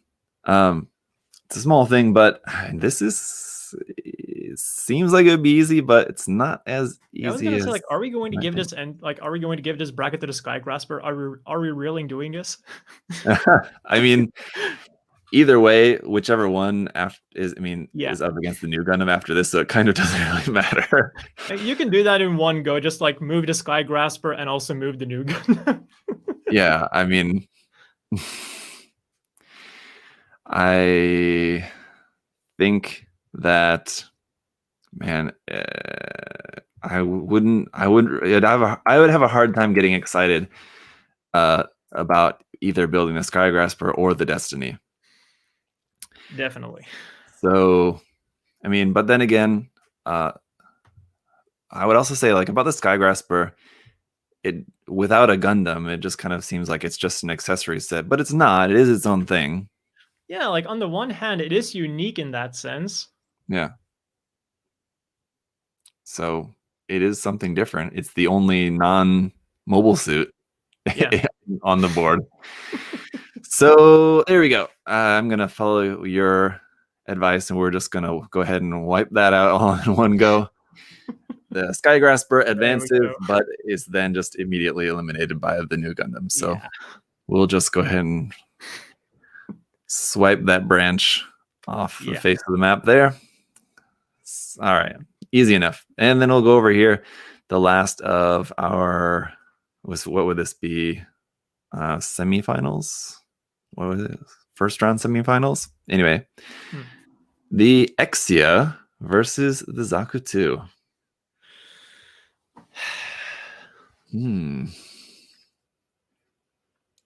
Both kind of vanilla kits. I mean, like, both don't really have anything too crazy going on with them. Yeah, the thing for me with the Exia is it looks really nice. But the thing that I disliked about the Exia is the forward leg movement was really hindered by the front skirts. And that's one of those things where if we're talking about an already really good line where every model kit is really good, that's like one of those things that I would say it gives an edge to the other kit. Yeah. Because purely from a looks perspective, I would give it to the Exia. Yeah. Like, it's got some cool chrome for the GN blade as well, and it's got like all the beam effect parts it should come with. Yeah, I think you're probably right. We probably have to go with the Exia. The Zaku II thing. It's kind of opposites. I think most people will probably say that the real grade Exia is better than the master grade, and I think it's opposite for the Zaku. So that's something. That's definitely true. The master grade Zaku is definitely better. And there's other, if you wanted a 1/44 scale Zaku, there's I think I would say at least equally good options, like with the Origins version, and then with the new HG that's out. Not as detailed, and obviously not as they don't have the full inner frame and everything like that. But there are some really good options available as well too. But oh man, it's tough. The Zaku is like isn't it like the only grunt in the whole entire series as well too, right? Yeah. Was there a P bandline normal Zagok?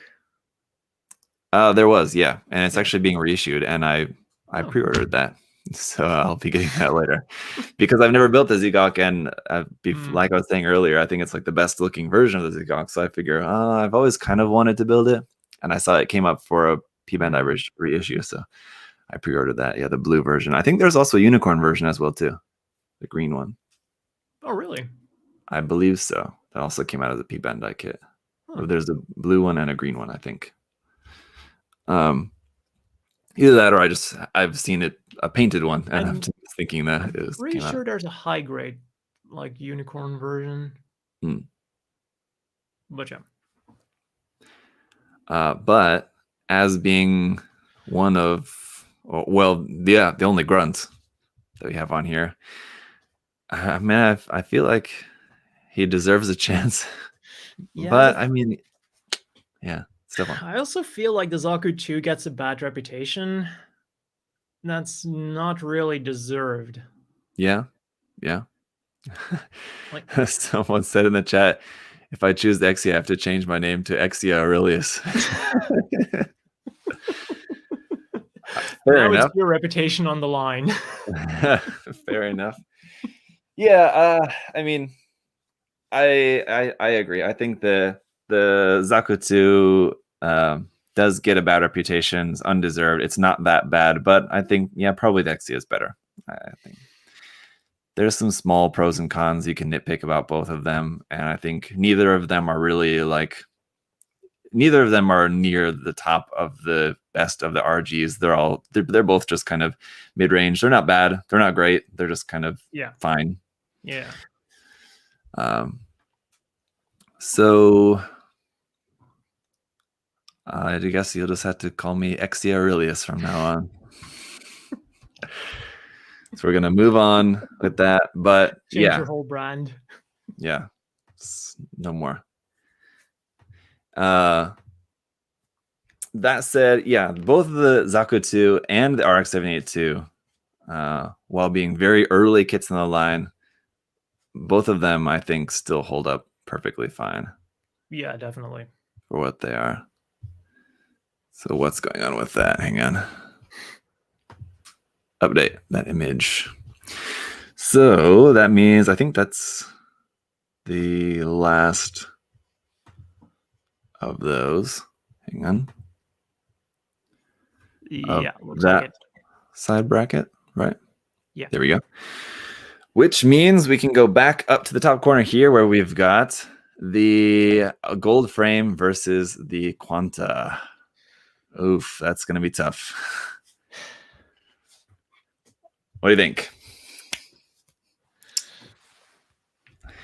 I'm again more leaning towards the gold frame because it does come with a large amount of stuff. It looks really good. And even though it does have a few loose parts, like it's nothing too bad. So, and there's also there's a lot of stuff you can do with it. That's true. And I think that you can say all of that same thing about the Quanta as well, too. I was afraid you were going to say that. Yeah, because I mean, it is really the same kind of thing. Like there's a lot of different, I mean, the weapons are cool. There's a lot of different weapons combinations that you can do with them. The gold frame does have the advantage of having that really nice high gloss finish, which looks really cool. But on the other hand, the gold is that not so nice molded gold. And I do remember, like, I don't remember it clearly enough to remember just how bad it was, but I do remember there was at least a few really bad nub marks on the plate, on like the high gloss black, that it was a noticeable thing that I definitely remember about that there was some really bad nub placement on the high gloss parts. So I think it's a bit of a double-edged sword for that kit, whereas the Quanta doesn't have that issue.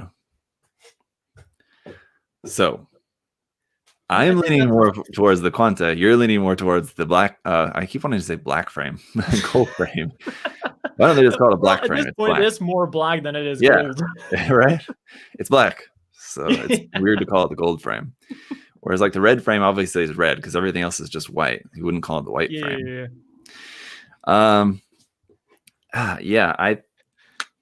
So to be honest, I'm still leaning more towards the Astray gold frame, but like it's like you said, it does have those few issues where I am totally okay with giving it to the Quanta because Yeah, the gold isn't that amazing. It is that shitty gold that Mm, it's just molded on. yeah. And yeah. Yeah, and tough call. I just think there's a few things, like really small things that you could kind of nitpick about the Astray, where with the double O, there's kind of not really anything that you could really pick apart really too much about that. I mean, it's kind of pretty overall very solid. You know, Yeah, it that's does a why I'm whole like personally still leaning more towards the gold frame, but I would yeah. say for this list, the Quanta should be the one to go because at this point it is those little things that are going to Mm, make all the difference. yeah. Yeah. We're getting to that point now where you had to Mhm. get real nitpicky about it between these. There's maybe a few more kind of easy matchups here, Yeah, I'm but seeing one at the moment. mhm. It's gonna start getting pretty difficult to go between these. So I'll move back down here to the opposite corner where we've got the Crossbone and the Sazabi. I think like the smallest and the biggest in the line, I think I want to say. Yeah. Um, for me, this is easily the Sazabi. I think the Crossbone, you got some great weapons and accessories and stuff that it comes with, and it's a nice solid kit. But the Sazabi is it's just too good. What do you think? I'm just gonna say yes because Yeah. you said all of it. You said all that had to be said. Yeah. I mean, the Sazabi doesn't like come with as much, but it's got so much more going on, like with the suit, and it looks great.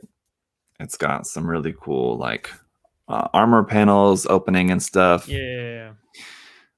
It's super solid for being so big and heavy of like a mobile suit and as a kit as well too. But it's really solid. It's really great for posing. That's why like I kind of everybody loves the Sazabi Verka Master Grade, but I actually kind of prefer the Real Grade.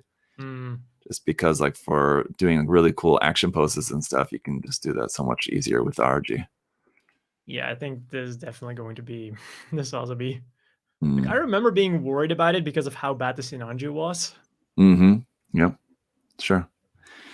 Yeah. Understandable concern. Uh personally we talked a lot about the Shinanju, but one thing that I didn't mention, but I don't know if you would agree with this, but I didn't like that they separated the gold with the black. I think it made it easier, but I think it doesn't look that good. You like it or not? It's one of those things like it's a similar issue that I've had with other kits and parts where I feel like it's good for a straight builder, Mm, but it's not that good if you really want to go hardcore model kit builder. mm, yeah. Because I feel like in recent years, Bandai, like the model kits have definitely gone more towards casual builders, straight builders, so to say, Mm, mm, with like a few, like I've definitely noticed it with high grades where they don't really, where they will sacrifice a little bit of the like accurateness mm. to make it more as an action figure that'll also be good for a straight builder.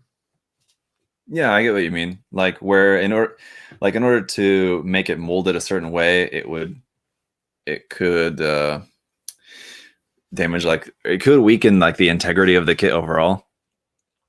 And they seem to be kind of afraid to do that. Whereas like it's like with the Shinanju when you have like a couple of parts that fall off easily, all it takes is a little bit of glue. Yeah, so yeah, I get what you mean there. I just think it just didn't. I mean, it's nice to have that nice plated gold and not have to use decals or paint or anything like that. It just Yeah. looks good straight out of the box, but just like it doesn't look as crisp and sharp as on the master grade or even the high grade. Yeah. So anyway, all right. Where are we? We're going over here to our other corner, the Zeong and the Double O Riser. You have lots of weapons and accessories versus almost nothing, but a super nice kit. So, like, accessories wise, it's a very clear winner here. But all things considered, man. Yeah, it's again the Zeong with the looks, what they did with it. Yeah. But whereas, like, if you think about that for the Double O Riser, though, I mean, like, what could they have done with that to like really improve over the design? I mean, it's a little bit. I mean, I totally agree with you, but at the same time, I guess Yeah. objectively, it is a little bit unfair to compare them in that way because, like, what would they have done with the Double O Riser, just kind of over the original design? Yeah. You know. Hmm. Personally, I really do like both of these kits, and both of them, as I said, were both designs that I didn't really like originally, but the kit was so good, it really made me like them, at least as far as the kits go. So that kind of actually evens out for me on both of them. I fell in love with the kit, but without really caring too much for the design. But yeah, I mean, I think the Zeong, I mean, just has so much going for it as far as like all the way all the parts move and stuff is, I mean, especially like the lower half is just so impressive how all the panels open up and everything, like the thruster bells expand out, and there's so much detail up inside there and everything. And I think it's kind of hard to compete with that, even though the Double O Riser does a pretty good job competing at that. Yeah, it's again that case of it's definitely not it's a good model kit, but the other one is just like that little bit better. Mm-hmm. It's just more interesting, you know. Whereas the Double O Riser, I mean, it does everything you would expect it to do. It's got a lot of options, but honestly, there's nothing like that. It's not that interesting of a kit. It's just the Zeong definitely has more of a wow factor. yeah, totally. And I think that's gotta count for something. If you're just building Gundam model kits all the time, you know, building the Double O Riser, you can enjoy it. It's a great kit, definitely. But yeah, it wouldn't really give you anything like of a feeling of being like, this is building something really different and unique. The Zeong is very unique of a build, that's for sure. Definitely. Totally unlike building really any of the other RGs at all on here. So, Zeong then? Yes. All right. Yeah. Man, another case where sad to see the Double O Riser go. Very good kit. But somebody's got to fall by the wayside. Yeah, there can only be one winner. And we're getting closer. So next up, I'll go back up here to the Wing versus the Justice. Oh, okay. I think it's going to be probably kind of easy, but any words of defense for the Justice? It's got some good gimmicks. Which one? Which one are you talking about? I mean, I know it does have some opening panels and stuff, so that counts for something. But yeah. Yeah, honestly, neither of them would really stand out to me. I mean, the Wing is shiny and new and great, I'm sure. But neither of them would really stand out to me as being one that, you know, would be super exciting. But I feel like within like the first half of the RGs, the Justice would be pretty near the top, just not number one. And with the second half, the Wing would be pretty near the top, just not number one. So they're kind of like,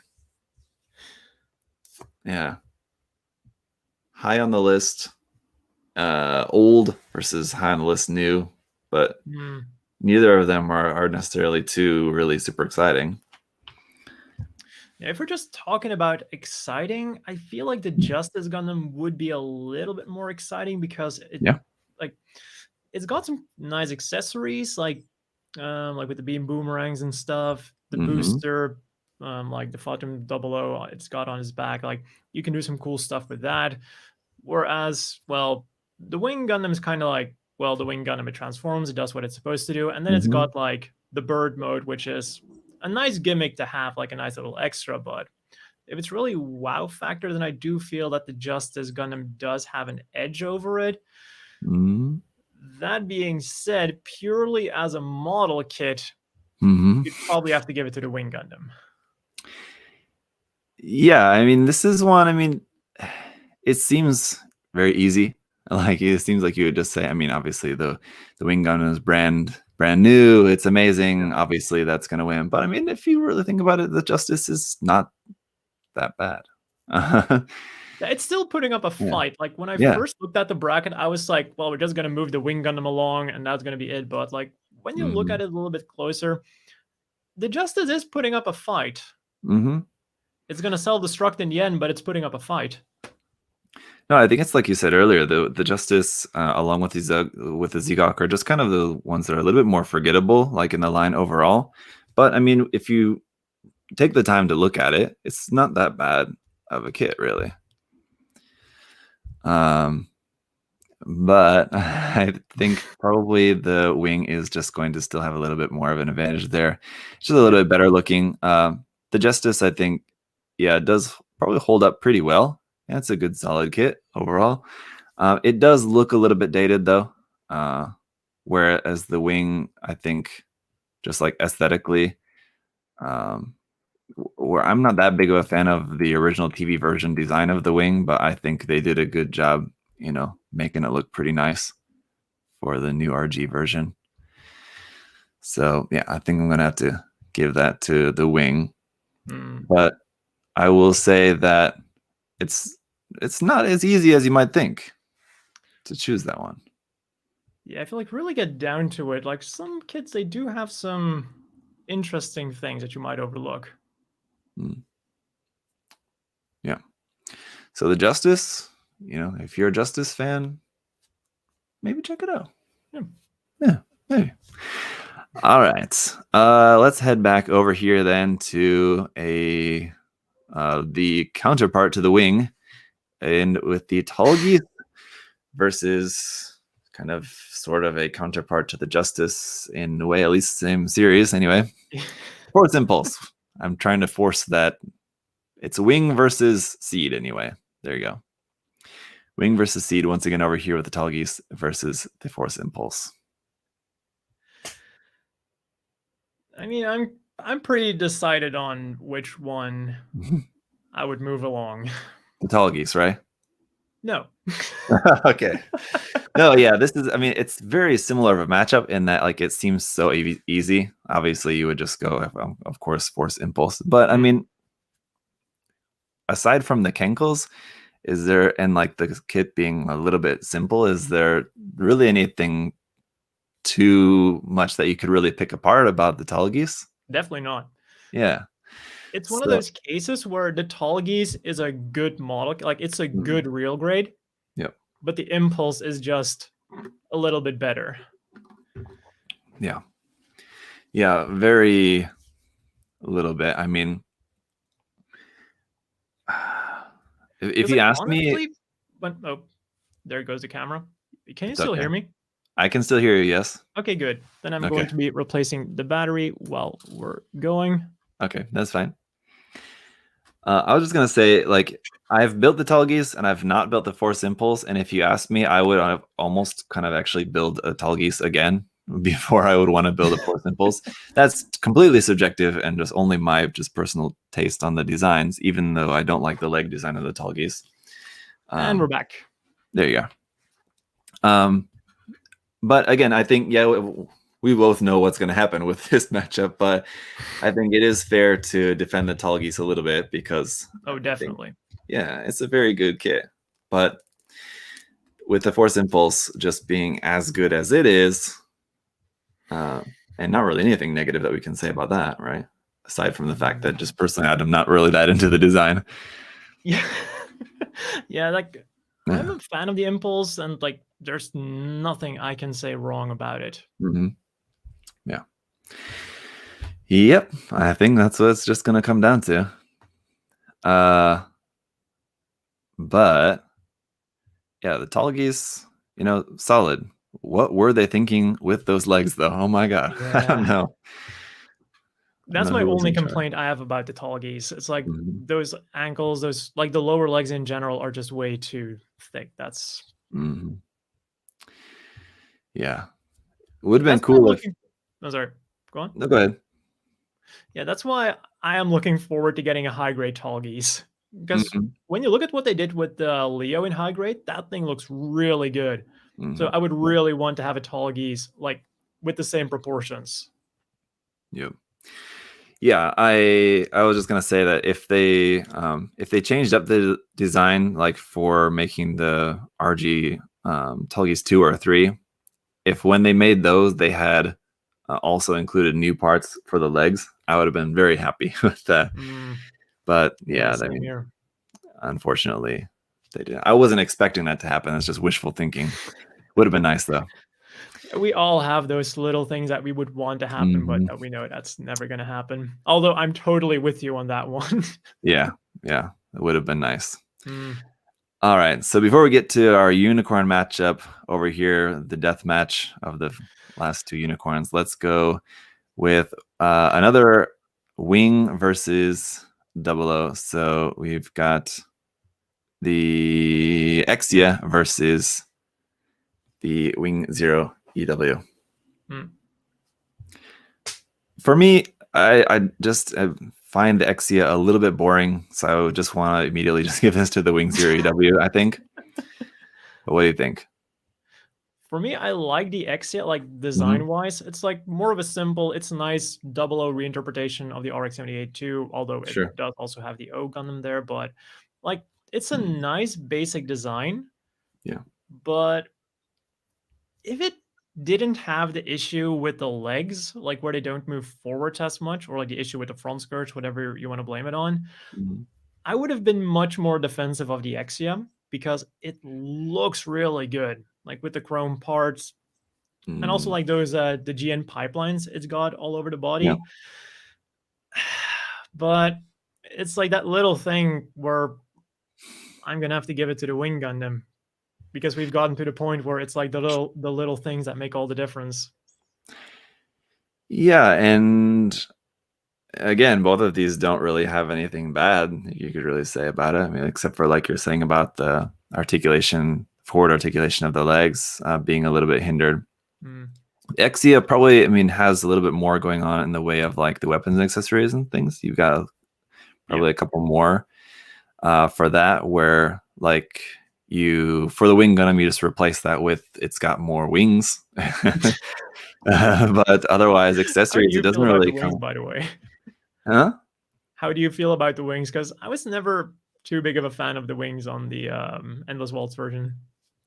It's goofy, but I like it. Yeah. I mean, realistically, yeah, it's just totally ridiculous. Yeah. But I mean, I've never really had that much of a problem with them. But I totally understand it. Mm, You know that some people just kind of find it just way too goofy to have these big angel wings on a Gundam. But I think it's just kind of nostalgia of mm, loving Endless Waltz, just seeing Endless Waltz originally, and just like that was so cool. mm. But They do look really good in the anime. yeah, yeah. Mm, And I like the Exia. I think definitely has the advantage in terms of like accessories and stuff. But whereas with this version of the Wing Gundam, I do really like the shield that they included with the Verka. If this mm, version included that shield as well too, I think it would be much easier of a win for me. But I still kind of want to give it to the Wing just because it's a just I think a more interesting build. The Exia, I think if you like the Exia, you'll love that. But mm. otherwise, I just find it a little bit boring kind of a kit. Whereas, yeah, the Wing Gundam is just so much more unique for obvious reasons. Yeah, So, what do you I'm think? definitely gonna follow you with that one. Yeah. Yeah. Okay. Fair enough then, because then after that, the Wing will be up against the Zeong, and its Oof. uniqueness is gonna fade a little bit in comparison. All right. So let me get that updated, and then we'll go to the unicorns. So the battle of Oof. unicorn variants, I guess. The original is out. So it's just up to either the Norn or the full armor. So do you want loads of accessories or a cool dark color scheme? And the armed armor D, which I do really like quite a lot. I do really love that shield, I will say. Mm. It does have a really nice shield. I'm just Mm, like I'm more of a fan of the color scheme of the Norn. yeah. just because like black goes really well with everything. Sure. Yep. I don't remember. Is the V-fin parts and like the gold parts on that kit? I need to check because I don't remember. They're also just that molded gold, right? They're not. I wanted to ask that because if they're molded golds, then I feel more like giving it to the full armor. But if they're plated, then there's still they a are. fight to be had. Yeah. No, they're the molded gold. I'm checking. Yeah. So that molded gold. Whereas on the full armor, it's just still just a gold sticker. So it's not like that much better. It's just a solid white part. So neither of them are really great options for that. You have nasty molded gold or white, and you need to use a sticker or a Gundam marker or something anyway. I feel like the sticker is less bad because at least it'll look better. Yeah. In that sense, it's like the best of the worst options. It depends on how much you like or dislike that molded gold. Honestly, it doesn't really bother me as much. I know it kind of gets a lot of hate in general. People not liking that molded gold. It's never really bothered me all that much, to be honest, because if I really wanted a good looking gold, I would just paint it anyway. Yeah. For me, it depends on the mobile suit. Like on the Astray gold frame, it never bothered me that much. Like on the Amatsumina one, because it was minor. Yeah. And like the black, like that really nice shiny black, kind of took the attention away from it. But if you have it on something like the Hyakushiki, that revive one, if you have the entire thing molded in like cheaper gold, then it's like then it's a bigger issue, I would say. Yeah. That's how I look at it. Yeah. For this matchup. Because I really like the DE shield, and I kind of like the XC backpack parts as well too. They're kind of cool. They seem just kind of, I get like in canon what they do, but they don't really look like they really do anything. Like the shield, at least you can see, okay, it's a big massive shield. You get what it does, like straight away, it's obvious. Yeah. But the XC parts, just look like nothing. They don't look like anything. They look cool, but they don't really look like they are. You can't really tell what exactly those are supposed to be for. So it got some cool looking equipment. Obviously, the full armor's got some cool looking equipment on there as well too. But I'm thinking maybe to just go with the full armor. How much was the Banshee? Was that a 3,000 yen kit or? Yeah, I think that's probably right. Let me check. 4,000 actually. Oh. 4,000 versus 5,400. Oh. It makes sense. I think it sounds about understandable, right. But then I also feel more comfortable giving it to the full armor because you do get quite a bit more for the price then. Yeah. Yes. You get quite a fair amount with the Banshee. You have all the DE parts, the added parts of the revolving launcher onto the beam rifle, the XC parts on the backpack. So it's not like if you were comparing like the full armor versus just the standard unicorn, then it would be quite a lot different. But the Banshee Norn does have a fair amount of parts going into its accessories as well too. But yeah, I take what you mean. For about like a $15 difference, it does kind of seem like you have a lot more going on with the full armor unicorn. Yeah. So either way, as much as I do love the Banshee, I think probably between the two, I'm gonna go with the full armor. Yeah. All right, and now we are into the finals. Or is it still? I don't know how do tournaments work. Right? I'm not a sports person. Sorry. Semifinals. I build plastic models. Shouldn't expect me to know anything about sports. Anyway, we're into the next round of this, where we can get to narrowing down. We've got our final 8. Anyway, there you go. The Quanta versus the Force Impulse, the Wing 0 EW versus the Zeong, the Wing versus the Nu, and the Unicorn Full Armor versus the Sazabi. Pretty much, these are all pretty much ones that I expected to be in the end, although I don't think that I would have expected to see the Wing 0 EW. at this point. Actually, that one's probably the only one that really surprises me to see. But that's just how it looked out in the randomized setting of them. So there you go. Yeah, I was wondering what you were going to do with the brackets. Like, were you going to make like some iconic matchups, or were you going to do this? Could have done it that way. Yeah, no, I just decided either to do them in order. It's like 1 versus 2, 3 versus 4, like that. But then I thought random would be better because, I mean, if they're not paired up at the start, they're going to end up meeting each other later on anyway if they're both equally good. So, all right. Let's figure out who are going to be our top 4 then. So the Double O Quanta versus the Force Impulse.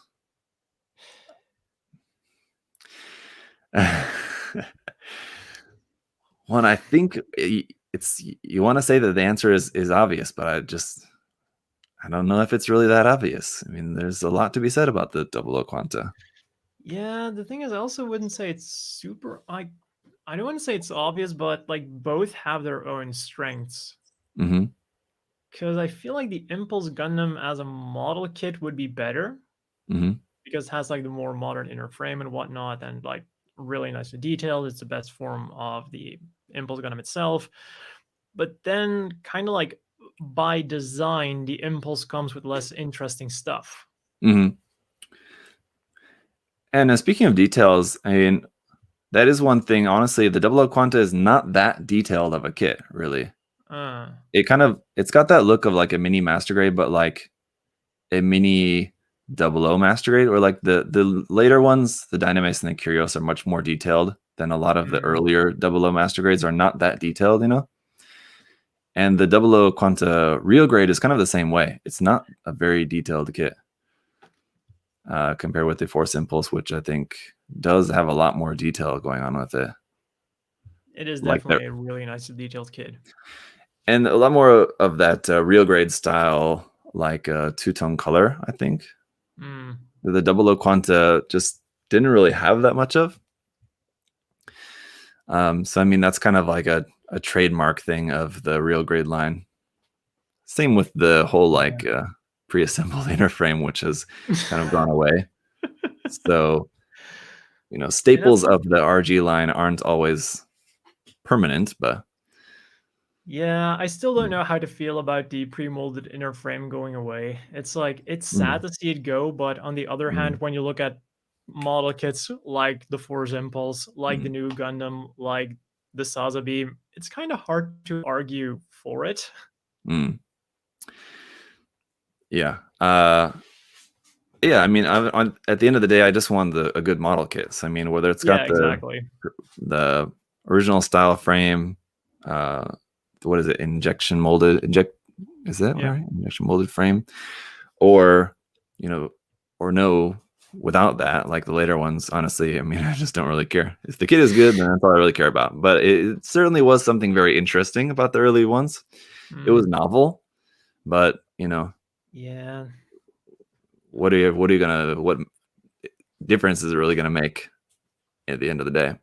Yeah, and in a way, it's more interesting to build the inner frame yourself. Yeah, sure. Yeah, I agree. Easier to disassemble for painting as well too. That's true. So tough call, and I think the Double O Quanta is very nice, but yeah, I think probably it's gonna have to go to the Force Impulse. Yeah. All right. Although the Quanta did still put up a good fight. Yeah, definitely. Yeah.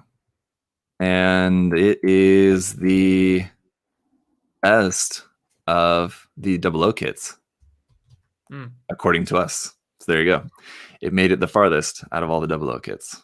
I mean, that's a sentiment I've also heard, that of the Double O Real Grades, that the Quanta is the best one. Yeah, I think so. I mean, I do really like the Double O Riser as well too. I think it would be tough if we had a matchup of those two against each other. It would be really difficult to choose, I think. Then I would have just been sitting here like yeah, that would be very tough. But because I think there's a lot to be said about both of them, and there's well, anyway. Fortunately, we don't have to have that conversation. So let's go over here. Let's just go across the way to the Nu versus the Wing. The Nu versus the Nu. The latest kit versus the Nu. I saw like tons of people in the comments now and then like in the post earlier today. Everyone's saying that they just kind of immediately thought that the Nu was going to win. The Nu is great, but I mean, I don't know. Maybe it's not. It's for me. It was never like guaranteed, like a shoe-in that the Nu is the best real grade, because I mean it's good. I find the fin are still a little bit floppy. Better than the master grade, but not super solid.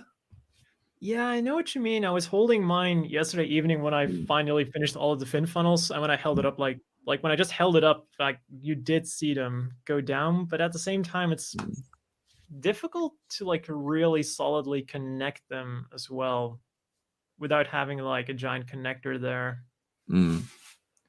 So I guess it's one of those things that's just quite difficult to do. Yes.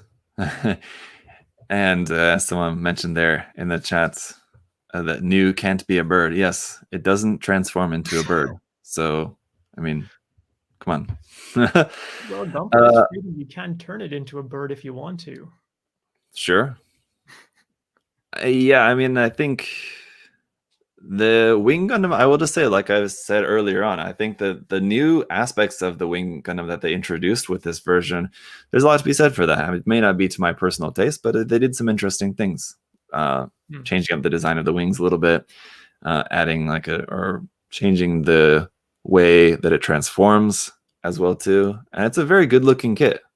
So, I mean, everybody may think that it's very obviously the Nu Gundam, but I'm not. I mean, I think they're both just very good-looking versions of the Gundams that they are. What do you think? Yeah, for me to have a more like definite opinion, I feel like I need to have built a Wing Gundam first, because like at the moment I am still more like feeling the Nu Gundam, because when I just look at it, it's like the detail is super sharp on it. It like it really feels real in a way. And just like the whole build was like really nice and pleasant. Everything was nicely detailed. It's got a really cool inner frame as well. So it's like, it's difficult. That is true. Yeah, definitely. I mean, the inner frame, again, neither of us have built the new wing kit, so it's kind of hard to say, but I'm just looking at the moment, looking at some pictures of the frame on Dalong now as we're talking, so I can kind of have a look at that. You know, just looking at the frame, it's very bare bones. It's not a very detailed or interesting frame at all, I can say. So, I mean, yeah, the Nu does have some very nice details going around on the frame, and I think just it also is just a really nice looking, like proportionally and aesthetic, and like all the details, the design of the details and everything on the Nu Gundam are very nice. So, I think I'm gonna have to go Nu. Yes. Everybody's predictions were correct. It hasn't won the whole thing yet, so don't get too excited. But I think it's fair to knock out the Wing Gundam. Yes? Yeah. All right. Which then brings us to down here. Okay. Down here, the other Wing Gundam versus the Zeong. This one's a little bit easier for me than the last one. I mean, as much as I love the Wing Zero custom design, the Zeong, it was just too unique and fun and different of a build, and so good of a build. I think it's a pretty easy winner over the Wing Gundam. Yeah, it's the wow factor of the Zeong is just what it can do is. Yeah. I mean, those angel wings certainly make you say wow too. Maybe not in a good way for everyone. Maybe more of a wow, but instead of a wow. Yeah, I think this one's maybe a little bit easier. The Wing Zero Custom or Wing Zero W, very nice kit, the Zeong is just, again, I think it's just too good comparison. And again, just the fact of like the wing took a pretty already pleasing design and made a pleasing kit out of it. The Zeong took a ugly, stupid ass design and made an awesome looking kit out of it. That is true. Yeah. So that definitely deserves some attention. I was watching, what was that? Jabman's video on the Mark V. I don't know if you saw that the other day. Yesterday, I think maybe even it was. His review of the Mark V, and he mentioned something that I had also thought about that kit and other kits from every now and then. I kind of feel like this, but he mentioned that he thought that it seemed like it was someone at Bandai's like dream kit or something, that like someone at Bandai really wanted to make that kit and they finally got to make it, and so they made it super good. And I feel like that I felt the same way about that kit, and I also felt the same way about the Zeong as well too. Obviously, someone at Bandai really liked the Zeong and really wanted to make like a cool, like modern design of the Zeong. And just sometimes you really have like a kit you don't expect to be good, but then it's like super good. So yeah, I get what you mean with like someone at Bandai really wanted to make their dream kit. Like for me, I remember being totally blown away by the Doben Wolf. Just like the amount of stuff it came with, the amount of things it could do for what could have very, very easily been a very expensive block of a model kit with just some weapons thrown in there.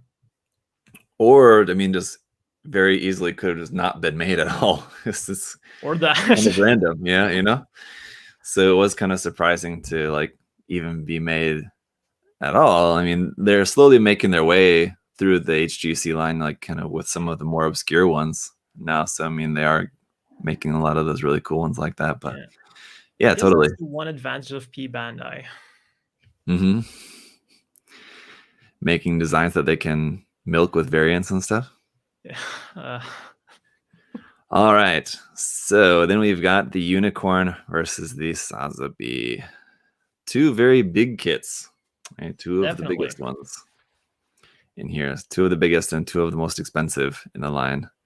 Definitely. The Unicorn is amazing. The Sazabi and comes with a bunch of stuff. The Sazabi does not come with all that much.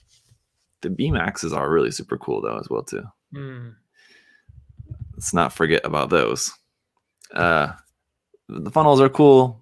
No effect parts though. So again, it's kind of like with the Strike Freedom. There's not really anything you can do with them straight out the box.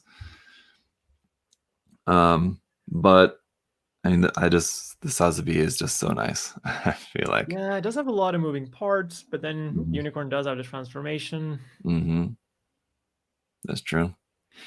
The inner frame is a lot nicer on the Sazabi, whereas the Unicorn's inner frame is obviously just very utilitarian. It's just, you wouldn't really expect a whole lot of detail there. It's all just there to do the transformation, really. Yeah, that was even the same with like the Perfect Grade. Like the Perfect Grade like also didn't have any like real inner frame, what you would call an inner frame. It's just like, like you said, very utilitarian. It serves its purpose of the transformation, and that's it. Yeah. It's just made to do what it has to do, not to look good doing it. Whereas the Sazabi looks very good doing everything that it's meant to do. Yeah, and that's why I would also go more for the Sazabi, because it does have a really nice inner frame, and that's something I always enjoy when I'm building a model kit, and something I appreciate when you see like the effort they put into it. And then as I'm putting on the armor, I feel really sad because it's like I'm covering up that really nice inner frame. Yeah. That's the last time you'll be able to appreciate that detail. And yeah, both of them kind of do perform the feat of taking like a very big, heavy mobile suit that it would be kind of difficult to, do like really wild poses with. And they're both very solid. You can do really nice poses with both of these, which is great. But I mean, that said, I think, just the Sazabi, it's just got it going on inside, outside, looks great. And it's large, and in charge, and red. At least one Char suit that makes it. Yeah. Well, we got the Zeong in there as well. It's still Yeah, two. right, We got right. both of those. I had a professor in university that would say, like, when like designing a sculpture, if you ever are like running out of ideas or you can't think of something, just make something big and make it red. That was his advice if you want to make an eye-catching sculpture, big and red, and that's the Sazabi. He's right. He's right. There you go. So this is, I mean, it's pretty tough, and it's just kind of personally, I just love the RG Sazabi. It's just a really great kit. There's nothing wrong with the full armor unicorn. I think just if I had to choose between the two, I'm gonna go Sazabi. What do you think? Yeah, my gut feeling is the same. Real great Sazabi. All right, then that means we're down to our final four, and interestingly, 2 kind of lead Gundams versus 2 big bads, big antagonist. Well, we'll see. It's kind of interesting matchup between the 4 of them. All right, so let's have a look at that. Here we are. All right, so there it is, guys. The final 4. Are they the final 4 that you would have expected? Probably. Probably could have guessed that. But now is where we have to choose between the really tough decisions here. So Force Impulse or Zeong. If these were shifted, it'd be a lot easier, I think. Or maybe not. I don't know. Like the Zeong versus the Sazabi are so close to compare, and then the Force Impulse and the Nu. So I mean, I don't know. Yeah, at least with like the Force Impulse and the Zeong, I feel like there is somewhat that's somewhat easier than the other half. Because like when it comes to the Force Impulse and the Zeong, they've got a lot of like similarities with what they're doing. Amazing. They look amazing. They've got great detailing. They've both got a great inner frame. But then I feel like the Zeong has a few more gimmicks with those opening panels and like the armor separation and whatnot, and like the thrusters at the bottom, they're like super mobile and whatnot. So I feel like that would be the deciding factor for me to say that the Zeong would be somewhat better, because the Impulse, as amazing of a model kit it is, there's nothing special. There's like no particular wow factor other than the fact that it's an amazing solid model kit. Yeah. No, I mean, like, if you want to just, because it's a pretty standard Gundam design, right? Yeah. If you wanted, like, in the Real Grade line of all the ones we've taken a look at so far, how many other, like, just pretty good standard design Gundam kits are there? There's a lot. There's a lot of options to choose from. Not quite as good as the Force Impulse. It's definitely the best among them, but there's definitely a lot of options that are, similar. Whereas the Zeong, there's nothing similar to that. It's the only one that's quite like it is. I mean, the closest thing is probably the Sazabi, and it could end up against the Sazabi in the next round. But I think, for this one, I'm gonna have to go with the Zeong as well too. Yeah, is that? Am I getting the gist of what you were saying there correctly? That you're also going for the Zeong? Yeah. All right. So there it is. There's one half of the finals. Once we get down to the end, you'd think it'd be pretty difficult, but at least that one I think was kind of easy for me, actually. The next one, though. Yes, Char's counterattack in real life. I was expecting this to be the final. Yeah, that would have been good if they were on opposite sides of the bracket, but I should have messed with the randomization a little bit to put them on opposite sides of the bracket, but anyway. That was one of the things I thought you might do. That's how the cookie crumbles. Yes. So if it's not at the finals, it's now at the semifinals or whatever. So, or finals, semifinals. So Yeah, very tough call between these, and personally, just completely subjectively, I prefer the Sazabi over the Nu Gundam. The Nu Gundam has never really been that exciting for me. For some reason or another, I really hate the dimples in the V fin. I don't like that. Yeah. Really? Yeah, it's just never been a design feature that I liked. It's a super small thing, but I just don't like that about the Nu Gundam. But what do you think? They're Yeah, I'm both just so looking over good. I to the think it just side comes to down where to our my real yeah, grade Nu Gundam is standing. yeah. You just built that, so that's very fresh for you. The new anyway.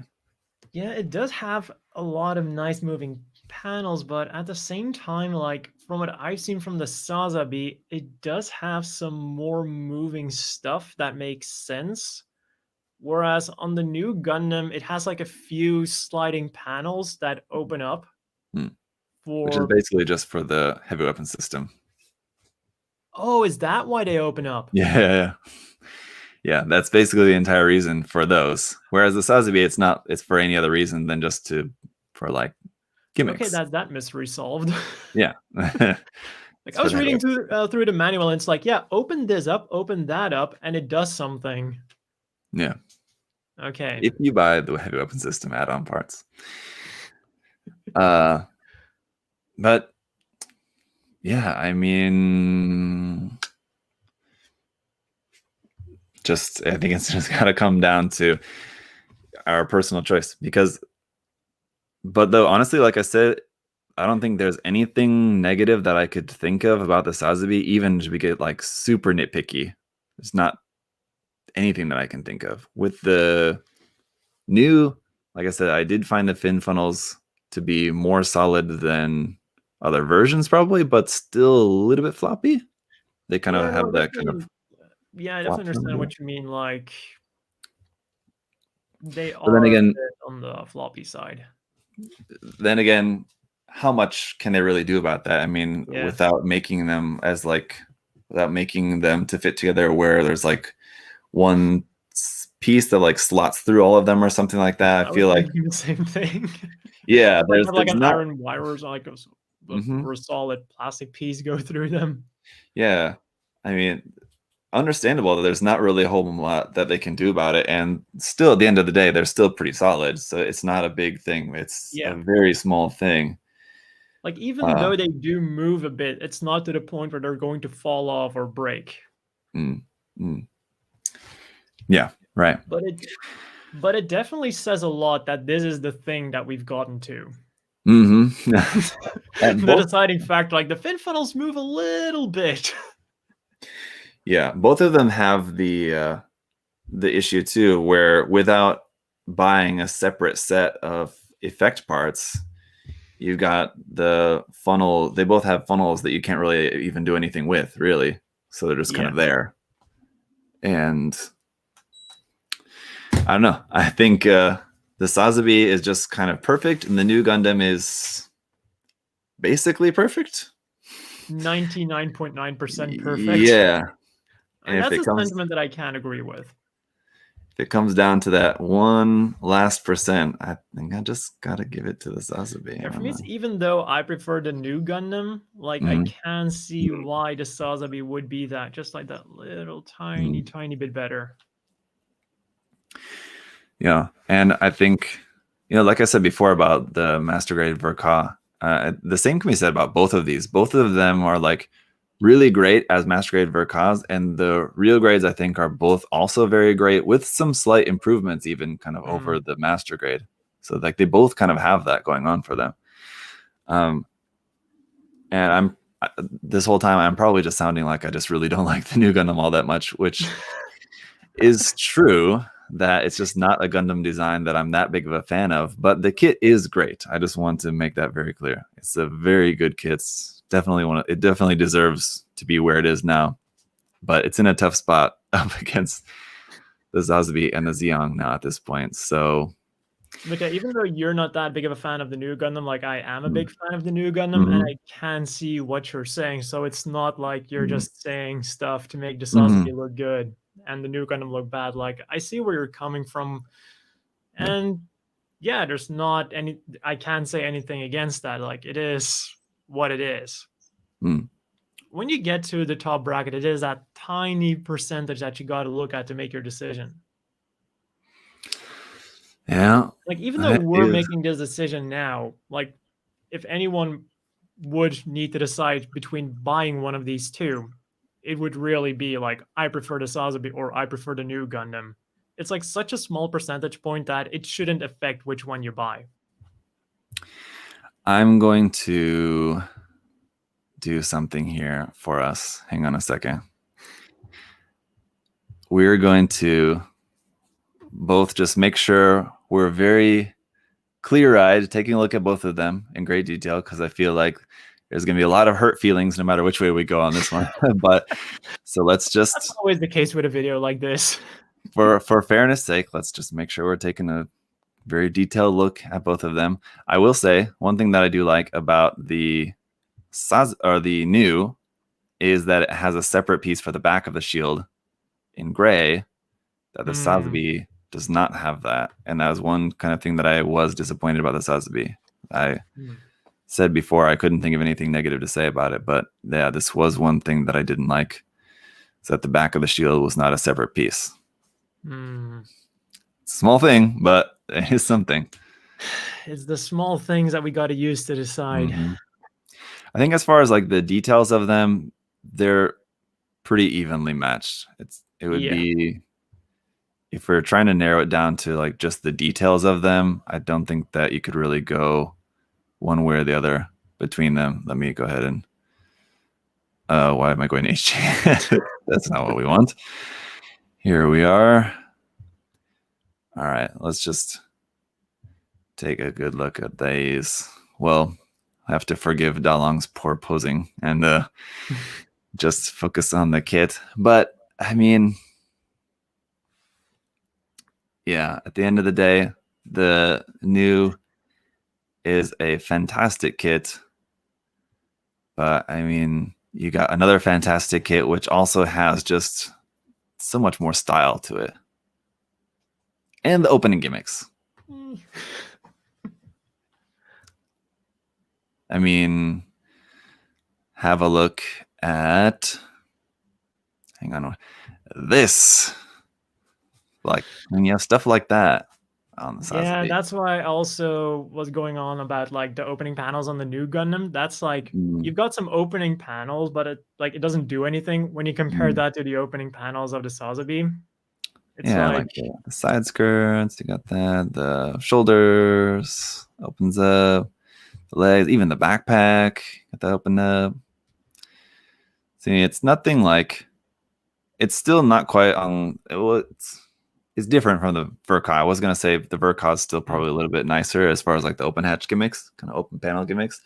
It's, I think, probably like equally good, just a little bit different. You don't have quite so much of like the 2-layered inner frame, where like with this, you're kind of having like some of these silver parts as just stickers on there, where other than like the Master Grade, you actually have like the separate silver parts, which is pretty cool. So it's not quite as nice as the Master Grade, but yeah, but that's also something that the Real Grade Nu Gundam has. So yeah, the Master Grade Nu Gundam has the addition of the Psycho Frame parts in there and stuff as well too. So they both kind of have the same thing going on with those. I don't know. Between the two, I mean, as good as this guy is, I think I got to give it to the Sazabi. I think. Yeah, I can unfortunately, regrettably, begrudgingly, there you go, agree with that. Yeah, that's what you're going for. And sorry, guys, I think got to do it. The Nu was what a lot of people were picking to be the ultimate winner, but I just think that Sazabi's just got it going on. And for me, the deciding factor was really the opening panels, because that's like the one thing you can say that the Sazabi does have that gives it a bit more of a wow factor than the Nu Gundam. Yep. And I mean, look, again, this is getting down to where it's basically just completely our own opinions for the most part. They're both, we're talking about a 100% good, and I forgot about the back of the shield part, so we'll say 99% versus 99% fantastic kits. They're both amazing. So with that, and considering we're going on almost 2.5 hours now, we're here at the end, guys, at long last.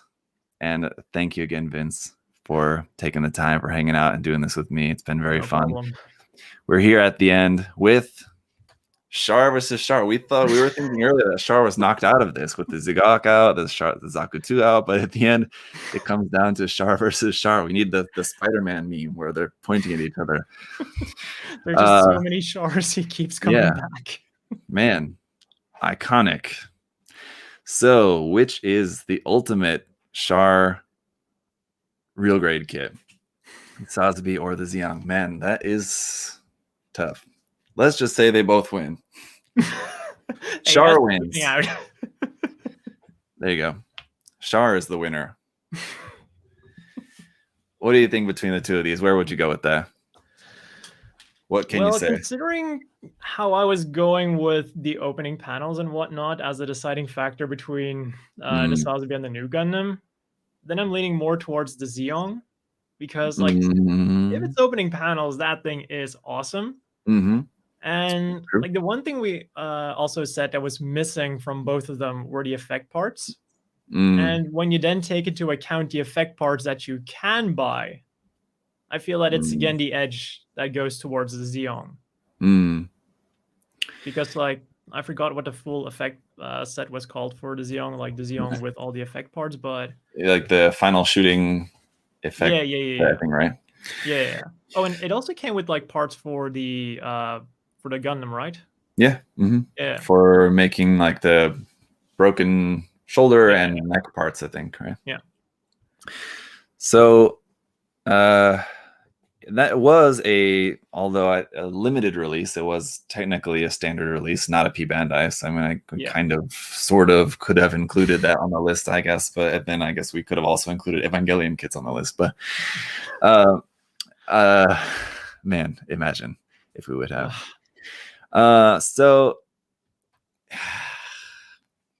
this is really tough because like you said, they both have really nice armor opening gimmicks and armor separation gimmicks. The skirt on the Zeong is just so cool. So I mean, it's kind of better in a way, but the what that's doing is just kind of the sections are just breaking apart, not necessarily exposing more detail underneath. So it's kind of a little bit different than what the Sazabi is doing, exposing more of the detailed inner frame, which is cool, which you don't really have so much of that going on with the Zeong. There's a lot of detail up under the skirt, though. So I mean, there's so much of that. The Zeong comes with a stand, again, kind of by necessity, but it comes with a stand. That's one thing. So at least doing all these poses and stuff with it, you don't need to buy anything extra, at least. Yeah, that's extra value. Sure. The wires for the arms work quite well. They're heavy enough.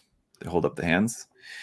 The fully articulated Zeong hands, as I was saying earlier, I don't like fully articulated hands, but I mean, obviously the Zeong's kind of a special case. Yeah. I don't like that those were molded together, though. Makes them much more difficult to paint. And also they have some mold lines running right through the details on the top of the fingers as well, too. So that's unfortunate. But I just think that it is nice to have some more weapons and stuff that the Sazabi has, with the shield, the B-Max, the beam shotgun. Then the funnels, which again you can't really do anything with, but also technically a accessory sort of, I guess, in there as well too. So pretty tough one. You could say that you could make your own effect part for that or something. Yeah, sure. It wouldn't be too difficult to make something simple, at least, with just some rod. So end of the day, I think I would have to go with the Sazabi. I think the Zeong is amazing. I love both of these kits, but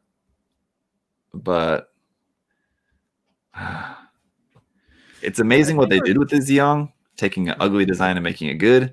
The Sazabi is just taking a good design and making it look great. And it did also add some nice extras with the opening parts. So they did also take an awesome design and added some nice extras to it. And change the design. I mean, they could have just made it same design basically as the Verka, but they did change up the design a little bit, kind of for the better. Honestly, I kind of like for the shoulder design, for example, I kind of prefer on the RG rather than the Verka. I'm leaning towards the Sazabi. As much as I love the Zeong, I think that's what I'm gonna have to go with. What do you think? I mean, I can definitely agree with Sazabi winning. All right. The top 3 is just really difficult. Why do I have that off the screen? Oh, sorry. I didn't. I thought this was on the screen the whole time. Sorry, what were you going to say? Well, the top 3 is just really difficult. Yeah. I mean, I think we could basically just agree that we could just make the Sazabi, the Nu, and the Zeong just equally winning, to be honest. It also depends on what you find important in a real grade. Because with most of the other kits, you can say well, that is objectively worse than something in these 3. But when you put these 3 next to each other, it's how you weigh different things, kind of. Yeah. Sure. I mean, yeah, it's just at this point, it's just personal choice, really, basically. I mean, weighing, trying to completely objectively choose which one is the better kits among, I mean, at least just these top 3. There's not really, I mean, you and I have both built a lot of kits in our days and made a lot of reviews, so we're kind of used to talking about, trying to look at kits very objectively, and I think there's just not really enough to really differentiate these to say that any one of these is that much better than the other. So personal choice, I think I'm just gonna have to go with the Sazabi. I think it's nice that, as unique as the Zeong is, I do just like having legs. I like having the legs and just standard weapons and stuff. So what are you gonna do when they release the perfect Zeong? Then it might get tough, but I think I might still probably go with the Sazabi, to be honest. And that's probably going to be a P ban anyways. Yes, probably. Yeah, we'll 10 years later we'll have to come back and do another one after they've released enough more RG kits, and we'll have a bracket double the size, or we'll do so we've been going for 2.5 hours. Then it's 5 hours. Or we'll just do all the RG kits from now, so the first one would be the high Nu, starting from the high Nu on to however many kits come out for the next 10 years. We'll have to. I'll keep you to that. In 10 years, we'll do this again. All right. It's a deal. Anyway, for today, guys, that's our picks. I know already, just seeing the comments flying by, there's a lot of people disagreeing, but like we said, that's fair. It's basically just personal choice at this point. Yeah. Anything else you want to add about that? What did it work out? I would go for. Yeah. What do you say? My jacket should betray which one I would go for. I know. You're gonna have people questioning your allegiances. Sorry? People are gonna be questioning your allegiances. I mean, I don't think I make a big secret about which allegiance I am. Yeah. I mean, I've got a gym custom in my thumbnail. Yeah. Yep.